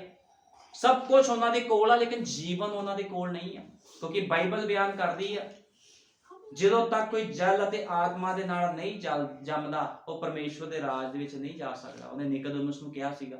ਇਸ ਕਰਕੇ ਬਪਤਿਸਮਾ ਲੈਣਾ ਬਹੁਤ ਜ਼ਰੂਰੀ ਆ। ਸਭ ਤੋਂ ਪਹਿਲਾਂ ਪ੍ਰਭੂ ਯਿਸੂ ਮਸੀਹ ਦੇ ਨਾਮ 'ਚ ਬਪਤਿਸਮਾ ਲੈਣਾ ਜ਼ਰੂਰੀ ਆ। ਉਹਦੇ ਬਾਅਦ ਜੀਵਨ ਬਤੀਤ ਕਰਨਾ ਆ। ਜਦੋਂ ਜੀਵਨ ਬਤੀਤ ਕਰੋਗੇ ਤੇ ਪਵਿੱਤਰ ਆਤਮਾ ਤੁਹਾਡੀ ਅਗਵਾਈ ਕਰੂਗਾ। ਜਦੋਂ ਪਵਿੱਤਰ ਆਤਮਾ ਅਗਵਾਈ ਕਰਦਾ ਉਹ ਬੰਦਾ ਕਦੇ ਵੀ ਡਿੱਗ ਨਹੀਂ ਸਕਦਾ। ਫਿਰ ਜਿਹਦੀ ਅਗਵਾਈ ਪਵਿੱਤਰ ਆਤਮਾ ਕਰਦਾ। ਤੁਹਾਨੂੰ ਪਤਾ ਜਦੋਂ ਮੂਸਾ ਦੀ ਅਗਵਾਈ ਪਵਿੱਤਰ ਆਤਮਾ ਕਰਦਾ ਸੀਗਾ ਤੇ ਮੂਸਾ ਜਿੱਥੋਂ ਜਿੱਥੋਂ ਲੰਘਿਆ, ਚਾਹੇ ਉਹਦੇ ਰਾਸਤੇ 'ਚ ਸਮੁੰਦਰ ਆ ਗਿਆ, ਪ੍ਰਭੂ ਨੇ ਸਮੁੰਦਰ ਵੀ ਦੋ ਭਾਗ ਕਰ ਦਿੱਤਾ। ਹੁਣ ਸੋਚਣ ਵਾਲੀ ਗੱਲ ਆ, ਸਮੁੰਦਰ ਛੋਟਾ ਨਹੀਂ ਹੁੰਦਾ। ਇਹ ਦੇਖਣ ਦੇ ਵਿੱਚ ਅਸੀਂ ਗੱਲ ਸੁਣਾਈਏ ਤੇ ਲੱਗਦਾ ਇਹ ਸਮੁੰਦਰ ਦੋ ਭਾਗ ਕਰਦਾ। ਸਮੁੰਦਰ ਕਿੱਡਾ ਹੁੰਦਾ ਤੁਹਾਨੂੰ ਪਤਾ ਆ? ਕਿੰਨਾ ਪਾਣੀ ਉਹਦੇ ਵਿੱਚ ਹੁੰਦਾ ਆ, ਕਿੰਨੇ ਜਾਨਵਰ ਉਹਦੇ ਵਿੱਚ ਹੁੰਦੇ ਆ। ਲੇਕਿਨ ਪ੍ਰਭੂ ਨੇ ਕੀ ਕੀਤਾ? ਪੂਰੇ ਦੀ ਹਵਾ ਚਲਾਈ ਤੇ ਸਮੁੰਦਰ ਨੂੰ ਦੋ ਭਾਗ ਕਰ ਦਿੱਤਾ। ਪਰਮੇਸ਼ਵਰ ਦੇ ਬੰਦੇ ਜਿੱਥੋਂ ਲੰਘਦੇ, ਜਿੱਡੀ ਮਰਜ਼ੀ ਭਾਰੀ ਮੁਸੀਬਤ ਹੋਵੇ, ਜਿੱਥੇ ਆਤਮਾ ਪਾਇਆ ਹੋਇਆ ਸੇਵਕ ਖੜ ਜਾਵੇ, ਉੱਥੇ ਉਹ ਮੁਸੀਬਤ ਨੂੰ ਪਰੇ ਹਟਣਾ ਪੈਂਦਾ ਹੈ। ਇਸ ਕਰਕੇ ਉਹਨੇ ਸੇਵਕ ਤੇ ਆਗੂ ਠਹਿਰਾਏ ਆ ਵੀ ਤੁਸੀਂ ਉਹਨਾਂ ਦੀ ਇਨਸਲਟ ਨਾ ਕਰੋ, ਉਹਨਾਂ ਦੀ ਆਗਿਆਕਾਰੀ ਕਰੋ, ਠੀਕ ਹੈ ਨਾ, ਉਹਨਾਂ ਦੀ ਰਿਸਪੈਕਟ ਕਰੋ ਤੇ ਜੋ ਤੁਹਾਨੂੰ ਕਹਿੰਦੇ ਉਹ ਕਰੋ। ਤੇ ਦੇਖੋ ਤੁਹਾਡੇ ਜੀਵਨ ਦੇ ਵਿੱਚ ਬਹਾਲੀ ਆਉਂਦੀ ਕਿ ਨਹੀਂ ਆਉਂਦੀ। ਲੇਕਿਨ ਜਿਹੜੇ ਲੋਕ ਕਹਿੰਦੇ ਸਾਨੂੰ ਤੇਰੇ ਤੋਂ ਜ਼ਿਆਦਾ ਪਤਾ, ਤੂੰ ਕੱਲ ਸੇਵਕ ਬਣਿਆ, ਅਸੀਂ ਤਾਂ ਪਹਿਲਾਂ ਤੋਂ ਵਿਸ਼ਵਾਸੀ, ਸਾਨੂੰ ਜ਼ਿਆਦਾ ਪਤਾ ਤੇਰੇ ਤੋਂ, ਫਿਰ ਉਹ ਲੋਕ ਕੱਲ ਵੀ ਡੁੱਬੇ ਤੇ ਅੱਜ ਵੀ ਡੁੱਬੇ। ਕਿਉਂਕਿ ਪਵਿੱਤਰ ਆਤਮਾ ਜਦੋਂ ਕਿਸ ਨੂੰ ਚੁਣਦਾ ਆ ਐਵੇਂ ਨਹੀਂ ਚੁਣਦਾ, ਫਿਰ ਉਹ ਕੋਈ ਕੁਆਲਿਟੀ ਦੇਖ ਕੇ ਚੁਣਦਾ ਆ। ਉਹਨੂੰ ਪਤਾ ਹੁੰਦਾ ਵੀ ਖੁਦਾਵੰਦ ਨੇ ਜਦੋਂ ਕਿਸ ਨੂੰ ਚੁਣਿਆ ਤੇ ਉਹਦੇ ਲਈ ਕੋਈ ਕੰਮ ਰੱਖਿਆ ਹੁੰਦਾ ਤਾਂ ਉਹਨੂੰ ਚੁਣਦਾ ਆ। ਇਸ ਕਰਕੇ ਕਦੇ ਵੀ ਖੁਦਾ ਦਾ ਪਵਿੱਤਰ ਆਤਮਾ ਪਾਏ ਹੋਏ ਸੇਵਕ ਦੀ ਇਨਸਲਟ ਨਾ ਕਰੋ, ਨਾ ਉਹਦੇ ਬਾਰੇ ਬੁਰਾ ਭਲਾ ਬੋਲੋ। ਜੇ ਕੋਈ ਬੁਰਾ ਭਲਾ ਬੋਲਦਾ ਤੇ ਉਹ ਆਪਣੇ ਲਈ ਟੋਏ ਪੁੱਟ ਲੈਂਦਾ ਮੁਸੀਬਤਾਂ ਦੇ ਖੁਦ। ਹੁਣ ਲੋਕਾਂ ਨੇ ਈਰਖਾ ਕੀਤੀ, ਈਰਖਾ ਕਰਕੇ ਦਾਨੀਏਲ ਨੂੰ ਸ਼ੇਰਾਂ ਦੇ ਘੂਰ ਨੇ ਸਿੱਟਿਆ। ਉਹ ਕਹਿੰਦੇ ਬੜਾ ਪ੍ਰਭੂ ਨੂੰ ਮੰਨਦਾ, ਹੁਣ ਦੇਖਦੇ ਕਿਹੜਾ ਪ੍ਰਭੂ ਇਹਨੂੰ ਬਚਾਉਂਦਾ। ਤੇ ਤੁਹਾਨੂੰ ਪਤਾ ਪ੍ਰਭੂ ਨੇ ਸ਼ੇਰਾਂ ਨੂੰ ਮਾਰ ਸਕਦਾ, ਲੇਕਿਨ ਪ੍ਰਭੂ ਨੇ ਸ਼ੇਰਾਂ ਨੂੰ ਮਾਰਿਆ ਨਹੀਂ। ਵੀ ਕਿਤੇ ਲੋਕ ਇਹ ਨਾ ਕਹਿੰਦੇ ਵੀ ਜਾਦੂ ਟੂਣਾ ਕਰਤਾ ਕੁਛ, ਦਾਨੀਏਲ ਨੇ ਆ ਕੁਛ ਕਰਤਾ। ਪ੍ਰਭੂ ਨੇ ਸ਼ੇਰਾਂ ਨੂੰ ਜਿਉਂਦੇ ਰੱਖਿਆ, ਉਹਨਾਂ ਦੇ ਮੂੰਹ ਬੰਦ ਕਰ ਦਿੱਤੇ। ਪਵਿੱਤਰ ਆਤਮਾ ਏਦਾਂ ਆਪਣੇ ਲੋਕਾਂ ਦੀ ਅਗਵਾਈ ਕਰਦਾ, ਹਮੇਸ਼ਾ ਉਹਦੇ ਆਗਿਆਕਾਰੀ ਦੇ ਵਿੱਚ ਚੱਲਣਾ, ਉਹਦੇ ਵਚਨ ਦੇ ਅਨੁਸਾਰ ਜੀਵਨ ਬਤੀਤ ਕਰਨਾ ਹੈ। ਹੁਣ ਅਸੀਂ ਕੱਢਾਂਗੇ ਮੱਤੀ 22:15, ਮੱਤੀ 22:15 ਕੱਢਾਂਗੇ। ਹੁਣ ਦੇਖੋ ਜਿਹੜੇ ਸਰੀਰਕ ਲੋਕ ਹੁੰਦੇ ਆ ਨਾ, ਉਹ ਕਿੱਦਾਂ ਉਹਨਾਂ ਨੇ ਪ੍ਰਭੂ ਨੂੰ ਵੀ ਫਸਾਉਣ ਦੀ ਕੋਸ਼ਿਸ਼ ਕੀਤੀ। ਅਸੀਂ ਮੱਤੀ 22:15 ਚ ਪੜਾਂਗੇ। ਜਦੋਂ ਫਰੀਸੀਆਂ ਨੇ ਜਾ ਕੇ ਮਤਾ ਪਕਾਇਆ ਜੋ ਉਸ ਨੂੰ ਕਿਸ ਤਰ੍ਹਾਂ ਗੱਲਾਂ ਵਿੱਚ ਫਸਾਈਏ। ਹੁਣ ਜਿਹੜੇ ਫਰੀਸੀ ਲੋਕ ਸੀ ਇਹ ਇਕੱਲੇ ਅੱਜ ਦਾ ਦੌਰ ਨਹੀਂ ਆ ਵੀ ਅੱਜ ਸ਼ੈਤਾਨੀ ਲੋਕ ਖੁਦਾ ਦੇ ਲੋਕਾਂ ਨੂੰ ਫਸਾਉਣਾ ਚਾਹੁੰਦੇ ਆ, ਸਿੱਟਣਾ ਚਾਹੁੰਦੇ ਆ। ਇਹਦੋਂ ਖੁਦ ਦੁਨੀਆ ਦਾ ਤਾਰਨਹਾਰ ਜਿਹਨੇ ਸੰਸਾਰ ਨੂੰ ਬਣਾਇਆ, ਵੇਲ ਮੱਛੀਆਂ ਨੂੰ ਬਣਾਇਆ, ਪੂਰੀ ਦੁਨੀਆ ਨੂੰ ਬਣਾਇਆ, ਧਰਤੀ ਤੇ ਸੀਗਾ। ਤੇ ਇਹੀ ਫੱਕੀ ਫਰੀਸੀ ਜਿਹੜੇ ਆਪਣੇ ਆਪ ਚ ਪਾਸਟਰ ਬਣੇ ਹੋਏ ਸੀ, ਇਹਨਾਂ ਨੇ ਯੀਸ਼ੂ ਮਸੀਹ ਨੂੰ ਫਸਾਉਣਾ ਚਾਹਿਆ ਗੱਲਾਂ ਦੇ ਵਿੱਚ। ਦੇਖੋ ਕਿੱਦਾਂ ਫਸਾਉਣਾ ਚਾਹਿਆ। ਜਦੋਂ ਫਰੀਸੀਆਂ ਨੇ ਜਾ ਕੇ ਮਤਾ ਪਕਾਇਆ ਜੋ ਉਸ ਨੂੰ ਕਿਸ ਤਰ੍ਹਾਂ ਗੱਲਾਂ ਵਿੱਚ ਫਸਾਈਏ, ਅਤੇ ਉਹਨਾਂ ਆਪਣੇ ਚੇਲਿਆਂ ਨੂੰ ਹੈਰੋਦੀਆਂ ਦੇ ਨਾਲ ਕੋਲ ਭੇਜਿਆ ਤੇ ਭਈ ਉਸ ਨੂੰ ਆਖਣ, ਗੁਰੂ ਜੀ ਅਸੀਂ ਜਾਣਦੇ ਹਾਂ ਜੋ ਤੂੰ ਸੱਚਾ ਹੈ ਔਰ ਸੱਚਾਈ ਨਾਲ ਪਰਮੇਸ਼ਵਰ ਦਾ ਵਚਨ ਦੱਸਦਾ ਹੈ ਔਰ ਤੈਨੂੰ ਕਿਸੇ ਦੀ ਪਰਵਾਹ ਨਹੀਂ। ਉਹ ਕਹਿੰਦੇ ਅਸੀਂ ਜਾਣਦੇ ਆ ਤੂੰ ਸੱਚਾ ਆ, ਬੜੀ ਸੱਚਾਈ ਦੇ ਨਾਲ ਪ੍ਰਚਾਰ ਕਰਦਾ ਆ, ਤੈਨੂੰ ਕਿਸੇ ਦੀ ਵੀ ਪਰਵਾਹ ਨਹੀਂ ਆ। ਕਹਿੰਦੇ ਕਿਸੇ ਦੀ ਤੈਨੂੰ ਪਰਵਾਹ ਨਹੀਂ ਆ। ਫੱਕੀ ਫਰੀਸ ਲੋਕ ਨੂੰ ਕਹਿੰਦੇ ਕਿਉਂ ਜੋ ਤੂੰ ਮਨੁੱਖਾਂ ਦਾ ਪੱਖ ਨਹੀਂ ਕਰਦਾ। ਕਹਿੰਦੇ ਕਿਉਂਕਿ ਤੂੰ ਮਨੁੱਖਾਂ ਦਾ ਪੱਖ ਨਹੀਂ ਕਰਦਾ, ਤੂੰ ਹਮੇਸ਼ਾ ਆਤਮਾ ਦੀ ਗੱਲਾਂ ਕਰਦਾ। ਉਹਨੂੰ ਫਸਾ ਰਹੇ ਆ ਉਸ ਸਮੇਂ ਜਿਹੜੇ ਫੱਕੀ ਫਰੀਸੀ ਜਿਹੜੇ ਪਾਸਟਰ ਲੋਕ ਸੀਗੇ। ਸੋ ਸਾਨੂੰ ਦੱਸ ਕਿ ਕਿਸੇ ਦੀ ਪਰਵਾਹ ਨਹੀਂ ਕਰਦਾ, ਜੋ ਤੂੰ ਮਨੁੱਖਾਂ ਦਾ ਪੱਖ ਨਹੀਂ ਕਰਦਾ, ਸੋ ਸਾਨੂੰ ਦੱਸ ਤੂੰ ਕੀ ਸਮਝਦਾ ਹੈ ਜੋ ਕੇਸਰ ਦਾ ਜਜ਼ੀਆ ਦੇਣਾ ਯੋਗ ਹੈ ਜਾਂ ਨਹੀਂ। ਹੁਣ ਉਹ ਕਹਿੰਦੇ ਸੀ ਵੀ ਜਿਹੜਾ ਕੇਸਰ ਰਾਜਾ ਸੀਗਾ ਉਹਨੂੰ ਜੋ ਅਸੀਂ ਜਜ਼ੀਆ ਦਿੰਨੇ ਆ, ਜੋ ਉਹਨੂੰ ਅਸੀਂ ਟੈਕਸ ਦਿੰਨੇ ਆ, ਉਹਨੂੰ ਦੇਣਾ ਯੋਗ ਆ ਕਿ ਨਹੀਂ ਯੋਗ। ਉਹਨੂੰ ਫਸਾ ਰਹੇ ਆ ਹੁਣ ਯੀਸ਼ੂ ਮਸੀਹ ਨੂੰ। ਹੁਣ ਉਹ ਵੀ ਖੁਦਾ ਸੀਗਾ। ਤੁਹਾਨੂੰ ਪਤਾ ਪਵਿੱਤਰ ਆਤਮਾ ਨੂੰ ਕੋਈ ਫਸਾ ਨਹੀਂ ਸਕਦਾ ਜਿਹਦੇ ਅੰਦਰ ਪਵਿੱਤਰ ਆਤਮਾ ਹੁੰਦਾ। ਤੇ ਉਸਨੇ ਕਿਹਾ, ਤਦ ਯੀਸ਼ੂ ਨੇ ਉਹਨਾਂ ਨੂੰ ਸ਼ਰਾਰਤ ਜਾਣ ਕੇ ਆਖਿਆ, ਹੇ ਕਪਟਿਓ ਕਿਉਂ ਮੈਨੂੰ ਪਰਤਾਉਂਦੇ ਹੋ। ਹੁਣ ਯੀਸ਼ੂ ਮਸੀਹ ਜਾਣਦਾ ਸੀ ਵੀ ਸ਼ਰਾਰਤ ਕਰ ਰਹੇ ਆ, ਤੇ ਕਹਿੰਦਾ ਹੇ ਕਪਟਿਓ ਤੁਸੀਂ ਮੈਨੂੰ ਕਿਉਂ ਪਰਤਾਉਂਦੇ ਹੋ, ਜਜ਼ੀਏ ਦਾ ਸਿੱਕਾ ਮੈਨੂੰ ਵਿਖਾਓ। ਉਹ ਕਹਿੰਦਾ ਜਜ਼ੀਏ ਦਾ ਸਿੱਕਾ ਮੈਨੂੰ ਵਿਖਾਓ, ਵੀ ਜਿਹੜਾ ਤੁਸੀਂ ਟੈਕਸ ਦਿੰਦੇ ਹੋ ਸਿੱਕਾ ਮੈਨੂੰ ਦਿਖਾਓ, ਮੇਰੇ ਕੋਲ ਲੈ ਕੇ ਆਓ। ਤਦ ਉਹ ਇੱਕ ਅਠਿਆਨੀ ਉਸਦੇ ਕੋਲ ਲਿਆਏ ਅਤੇ ਉਸਨੇ ਉਹਨਾਂ ਨੂੰ ਕਿਹਾ, ਇਹ ਮੂਰਤ ਅਤੇ ਇਹ ਲਿਖਤ ਕਿਸ ਦੀ ਹੈ। ਹੁਣ ਸਿੱਕੇ ਦੇ ਉੱਪਰ ਮੂਰਤ ਤੇ ਲਿਖਤ ਸੀ। ਉਹ ਕਹਿੰਦੇ ਕਿਹਦੀ ਆ। ਯੀਸ਼ੂ ਮਸੀਹ ਕਹਿੰਦਾ ਕਿਹਦੀ ਆ। ਉਹਨਾਂ ਉਸ ਨੂੰ ਕਿਹਾ ਕੇਸਰ ਦੀ। ਤਦ ਯੀਸ਼ੂ ਨੇ ਉਹਨਾਂ ਨੂੰ ਆਖਿਆ, ਫਿਰ ਜਿਹੜੀਆਂ ਚੀਜ਼ਾਂ ਕੇਸਰ ਦੀਆਂ ਹਨ ਉਹ ਕੇਸਰ ਨੂੰ, ਅਤੇ ਜਿਹੜੀਆਂ ਚੀਜ਼ਾਂ ਪਰਮੇਸ਼ਵਰ ਦੀਆਂ ਹਨ ਉਹ ਪਰਮੇਸ਼ਵਰ ਨੂੰ ਦਿਓ। ਅਤੇ ਉਹਨਾਂ ਨੇ ਇਹ ਜਾਣ ਕੇ ਅਚਰਜ ਮੰਨਿਆ ਅਤੇ ਉਸ ਨੂੰ ਛੱਡ ਕੇ ਚਲੇ ਗਏ। ਹੁਣ ਯੀਸ਼ੂ ਮਸੀਹ ਨੂੰ ਫਸਾ ਰਹੇ ਸੀਗੇ। ਉਹ ਕਹਿੰਦੇ ਆ ਪੈਸਾ ਕਿਹਨੂੰ ਦਈਏ, ਪਰਮੇਸ਼ਵਰ ਨੂੰ ਦਈਏ। ਕਿਹਨੂੰ? ਉਹ ਕਹਿੰਦਾ ਜੋ ਪਰਮੇਸ਼ਵਰ ਦਾ ਆ ਉਹ ਪਰਮੇਸ਼ਵਰ ਨੂੰ ਦਿਓ, ਜੋ ਤੁਸੀਂ ਟੈਕਸ ਦੇਣਾ ਜੋ ਰਾਜੇ ਦਾ ਉਹ ਰਾਜੇ ਨੂੰ ਦਿਓ, ਉਹਨੂੰ ਮਿਕਸ ਨਾ ਕਰੋ। ਹੁਣ ਦੇਖੋ ਕਿੰਨੀ ਵਧੀਆ ਪ੍ਰਭੂ ਨੇ ਗੱਲ ਕਹੀ, ਤੇ ਇਹ ਜਿਹੜੀ ਆਪਣੀ ਸਮਝ ਦੇ ਨਾਲ ਲੋਕ ਚੱਲਦੇ ਸੀ ਉਸ ਸਥਾਨ ਚੋਂ ਚਲੇ ਗਏ। ਇੱਕ ਵਾਰ ਮੈਨੂੰ ਕਿਸੇ ਭੈਣ ਨੇ ਕਿਹਾ, ਕਹਿੰਦੇ ਮੈਂ ਘਰ ਦੀਆਂ ਫੀਸਾਂ ਦੇਣੀਆਂ ਆ, ਬੱਚੇ ਦੀਆਂ ਫੀਸਾਂ ਦੇਣੀਆਂ, ਘਰ ਦਾ ਰਾਸ਼ਨ ਲਿਆਣਾ ਆ, ਇਹ ਪੈਸਾ ਮੈਂ ਕਿਹਦੇ ਵਾਸਤੇ ਇਸਤੇਮਾਲ ਕਰਾਂ। ਮੈਂ ਕਿਹਾ ਇਹ ਪੈਸਾ ਜੋ ਤੂੰ ਰਾਸ਼ਨ ਲਿਆਉਣਾ ਰਾਸ਼ਨ ਲਿਆ, ਜੋ ਤੂੰ ਫੀਸਾਂ ਦੇਣੀਆਂ ਫੀਸਾਂ ਦੇ, ਤੇ ਜੋ ਖੁਦਾ ਦਾ ਕੰਮ ਕਰਨਾ ਖੁਦਾ ਦਾ ਕੰਮ ਕਰ। ਇਹਨੂੰ ਮਿਕਸ ਨਹੀਂ ਕਰ ਸਕਦੇ ਅਸੀਂ ਲੋਕ। ਇਸ ਕਰਕੇ ਪਰਮੇਸ਼ਵਰ ਨੇ ਉਹਨਾਂ ਦੀ ਸ਼ਰਾਰਤ ਜਾਣ ਕੇ ਕਿਹਾ, ਜੋ ਖੁਦਾ ਦਾ ਆ ਉਹ ਖੁਦਾ ਨੂੰ ਦਿਓ, ਜੋ ਤੁਹਾਡਾ ਵਰਤਨ ਦੀ ਚੀਜ਼ ਆ ਤੁਸੀਂ ਆਪ ਵਰਤੋ, ਮਿਕਸ ਨਾ ਕਰੋ। ਅੱਜ ਲੋਕ ਕਹਿ ਦਿੰਦੇ ਨਾ ਖੁਦਾ ਜਾਣਦਾ ਸਾਡੀ ਮਜਬੂਰੀਆਂ ਨੂੰ, ਲੇਕਿਨ ਮੈਂ ਤੁਹਾਨੂੰ ਕਹਿਣਾ ਚਾਹੁੰਦਾ ਜੋ ਪਰਮੇਸ਼ਵਰ ਦਾ ਆ ਉਹ ਪਰਮੇਸ਼ਵਰ ਨੂੰ ਦਿਓ, ਜੋ ਤੁਹਾਡੇ ਬੱਚਿਆਂ ਦਾ ਆ ਆਪਣੇ ਬੱਚਿਆਂ ਨੂੰ ਦਿਓ। ਕਦੇ ਵੀ ਮਿਕਸ ਨਾ ਕਰੋ। ਪ੍ਰਭੂ ਯੀਸ਼ੂ ਮਸੀਹ ਨਿਯਮਾਂ ਤੇ ਕਾਨੂੰਨਾਂ ਦੇ ਵਿੱਚ ਚੱਲਦਾ ਆ। ਉਹ ਕਦੇ ਮਿਕਸ ਕੰਮ ਨੂੰ ਪਸੰਦ ਨਹੀਂ ਕਰਦਾ। ਪਰਮੇਸ਼ਵਰ ਨੇ ਕਦੇ ਵੀ ਕਿਸੇ ਕੰਮ ਨੂੰ ਮਿਕਸ ਨਹੀਂ ਕੀਤਾ, ਹਮੇਸ਼ਾ ਨਿਯਮ ਤੇ ਕਾਨੂੰਨ ਨਾਲ ਚੱਲ ਰਿਹਾ। ਇਸ ਕਰਕੇ ਉਹਨੇ ਇਹਨਾਂ ਫਰੀਸੀਆਂ ਨੂੰ ਕਿਹਾ ਸੀ ਜੋ ਕੇਸਰ ਦਾ ਆ ਕੇਸਰ ਨੂੰ ਦਿਓ, ਜੋ ਪਰਮੇਸ਼ਵਰ ਦਾ ਆ ਪਰਮੇਸ਼ਵਰ ਨੂੰ ਦਿਓ। ਤੇ ਕਿੱਦਾਂ ਇਹ ਲੋਕ ਫਿਰ ਨੀਵਾਂ ਸਿਰ ਕਰਕੇ ਪਰਮੇਸ਼ਵਰ ਦੇ ਕੋਲੋਂ ਦੂਰ ਚਲੇ ਗਏ, ਕਿਉਂਕਿ ਬਾਈਬਲ 'ਚ ਲਿਖਿਆ ਤੇ ਉਹਨਾਂ ਨੇ ਸੁਣ ਕੇ ਅਚਰਜ ਮੰਨਿਆ ਅਤੇ ਉਸ ਨੂੰ ਛੱਡ ਕੇ ਚਲੇ ਗਏ। ਫਿਰ ਛੱਡ ਕੇ ਤਾਂ ਜਾਣਾ ਹੀ ਸੀਗਾ ਜਦੋਂ ਜਵਾਬ ਨਹੀਂ ਆਇਆ, ਕਿਉਂਕਿ ਪਵਿੱਤਰ ਆਤਮਾ ਦਾ ਸਾਹਮਣਾ ਕਰ ਰਹੇ ਸੀ ਇਹ ਲੋਕ। ਤੇ ਖੁਦਾਵੰਦ ਦੱਸਦਾ ਆ ਵੀ ਕੋਈ ਵੀ ਬੰਦਾ ਪਵਿੱਤਰ ਆਤਮਾ ਦਾ ਸਾਹਮਣਾ ਨਹੀਂ ਕਰ ਸਕਦਾ। ਅੱਜ ਬਹੁਤ ਲੋਕ ਖੁਦਾ ਦੇ ਅੱਗੇ ਆਂਦੇ ਆ, ਪਵਿੱਤਰ ਆਤਮਾ ਦਾ ਸਾਹਮਣਾ ਕਰਨਾ ਚਾਹੁੰਦੇ ਆ, ਲੇਕਿਨ ਉਹ ਪਵਿੱਤਰ ਆਤਮਾ ਦਾ ਸਾਹਮਣਾ ਕਰ ਨਹੀਂ ਸਕਦੇ। ਕਿ ਕਿਸ ਦੀ ਇੰਨੀ ਹੈਸੀਅਤ ਹੈ ਜੋ ਕੋਈ ਪਵਿੱਤਰ ਆਤਮਾ ਦਾ ਸਾਹਮਣਾ ਕਰ ਸਕੇ। ਤੇ ਦੇਖੋ ਕਿੱਦਾਂ ਪਵਿੱਤਰ ਆਤਮਾ ਨੇ, ਪ੍ਰਭੂ ਯੀਸ਼ੂ ਮਸੀਹ ਨੇ ਇਹਨਾਂ ਲੋਕਾਂ ਨੂੰ ਜਵਾਬ ਦਿੱਤਾ ਤੇ ਲੋਕ ਸ਼ਰਮਿੰਦੇ ਹੋ ਕੇ ਚਲੇ ਗਏ। ਅੱਜ ਵੀ ਲੋਕ ਜਾਂਦੇ ਸ਼ਰਮਿੰਦੇ ਹੋ ਕੇ ਇਸੇ ਤਰ੍ਹਾਂ। ਹੁਣ ਇਸੇ ਤਰ੍ਹਾਂ ਜੇ ਅਸੀਂ ਮਰਕੁਸ 10 'ਚ ਪੜ੍ਹਦੇ ਆ, ਧਨੀ ਜਵਾਨ ਆਇਆ। ਧਨੀ ਜਵਾਨ ਆਪਣੀ ਬੁੱਧ ਤੇ ਸਮਝ ਦੇ ਨਾਲ ਚੱਲਦਾ ਸੀਗਾ। ਪ੍ਰਭੂ ਨੂੰ ਕਹਿੰਦਾ, ਪ੍ਰਭੂ ਜੀ ਮੈਂ ਜੀਵਨ 'ਚ ਪ੍ਰਵੇਸ਼ ਕਰਨਾ ਚਾਹੁੰਦਾ ਆ ਤੇ ਮੈਂ ਕੀ ਕਰਾਂ? ਕਹਿੰਦਾ ਸਭ ਕੁਝ ਤਿਆਗ ਤੇ ਮੇਰੇ ਪਿੱਛੇ ਹੋ ਜਾ। ਲੇਕਿਨ ਉਹ ਕੀ ਸੀ? ਬਹੁਤ ਧਨੀ ਸੀਗਾ, ਉਹਨੇ ਸਮਝ ਦਾ ਸਹਾਰਾ ਲਿਆ। ਕਹਿੰਦਾ ਲੈ ਕਰੋੜਾਂ ਅਰਬਾਂ ਰੁਪਈਆ, ਮੇਰਾ ਦਿਮਾਗ ਖਰਾਬ ਆ, ਇਹ ਗੰਦੇ ਕੱਪੜੇ ਪਾਈ ਫਿਰਦਾ ਯੀਸ਼ੂ ਮਸੀਹ, ਨਾਲ ਚੇਲੇ ਤੁਰੇ ਫਿਰਦੇ 12 ਤੇ ਇਹਨਾਂ ਦੇ ਪਿੱਛੇ ਮੈਂ ਆਪਣਾ ਸਾਰਾ ਸੰਸਾਰ ਤਿਆਗ ਦਵਾਂ। ਉਹਨੇ ਆਪਣੀ ਸਮਝ ਦਾ ਸਹਾਰਾ ਲਿਆ, ਲੇਕਿਨ ਜੀਵਨ ਨੂੰ ਗਵਾ ਬੈਠਿਆ। ਅੱਜ ਇਸੇ ਤਰ੍ਹਾਂ ਬੜੇ ਮਨੁੱਖ ਆ ਜੋ ਆਪਣੀ ਸਮਝ ਦਾ ਸਹਾਰਾ ਲੈਂਦੇ ਆ ਤੇ ਪਰਮੇਸ਼ਵਰ ਦੇ ਵਚਨ ਨੂੰ ਠੋਕਰ ਮਾਰ ਦਿੰਦੇ ਆ। ਉਹ ਕਹਿੰਦੇ ਕੀ ਬਣੂਗਾ ਸਾਡੀ ਡਿਨੋਮੀਨੇਸ਼ਨ ਚਰਚ ਦਾ, ਜਿਸ ਥਾਂ ਦੇ ਵਿੱਚ ਅਸੀਂ ਜਾਂਦੇ ਆ ਉੱਥੇ ਸਾਡਾ ਬਹੁਤ ਵੱਡਾ ਅਹੁਦਾ ਆ, ਅਸੀਂ ਉਸ ਅਹੁਦੇ ਨੂੰ ਠੋਕਰ ਮਾਰੀਏ ਨਬੀ ਦੇ ਸੰਦੇਸ਼ ਪਿੱਛੇ। ਲੇਕਿਨ ਮਾਰਨਾ ਪਵੇਗਾ ਤੁਹਾਨੂੰ ਠੋਕਰ ਉਸ ਚੀਜ਼ ਨੂੰ।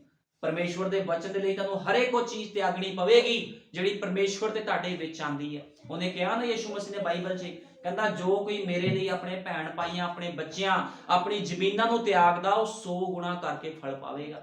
ਜੇ ਕੋਈ ਤਿਆਗ ਕਰਦਾ ਤੇ ਪਰਮੇਸ਼ਵਰ ਵੀ ਦੇਖਦਾ ਤਿਆਗ ਨੂੰ। ਇਹ ਨਾ ਸੋਚੋ ਤੁਹਾਡੇ ਤਿਆਗ ਨੂੰ ਕੋਈ ਨਹੀਂ ਦੇਖਦਾ।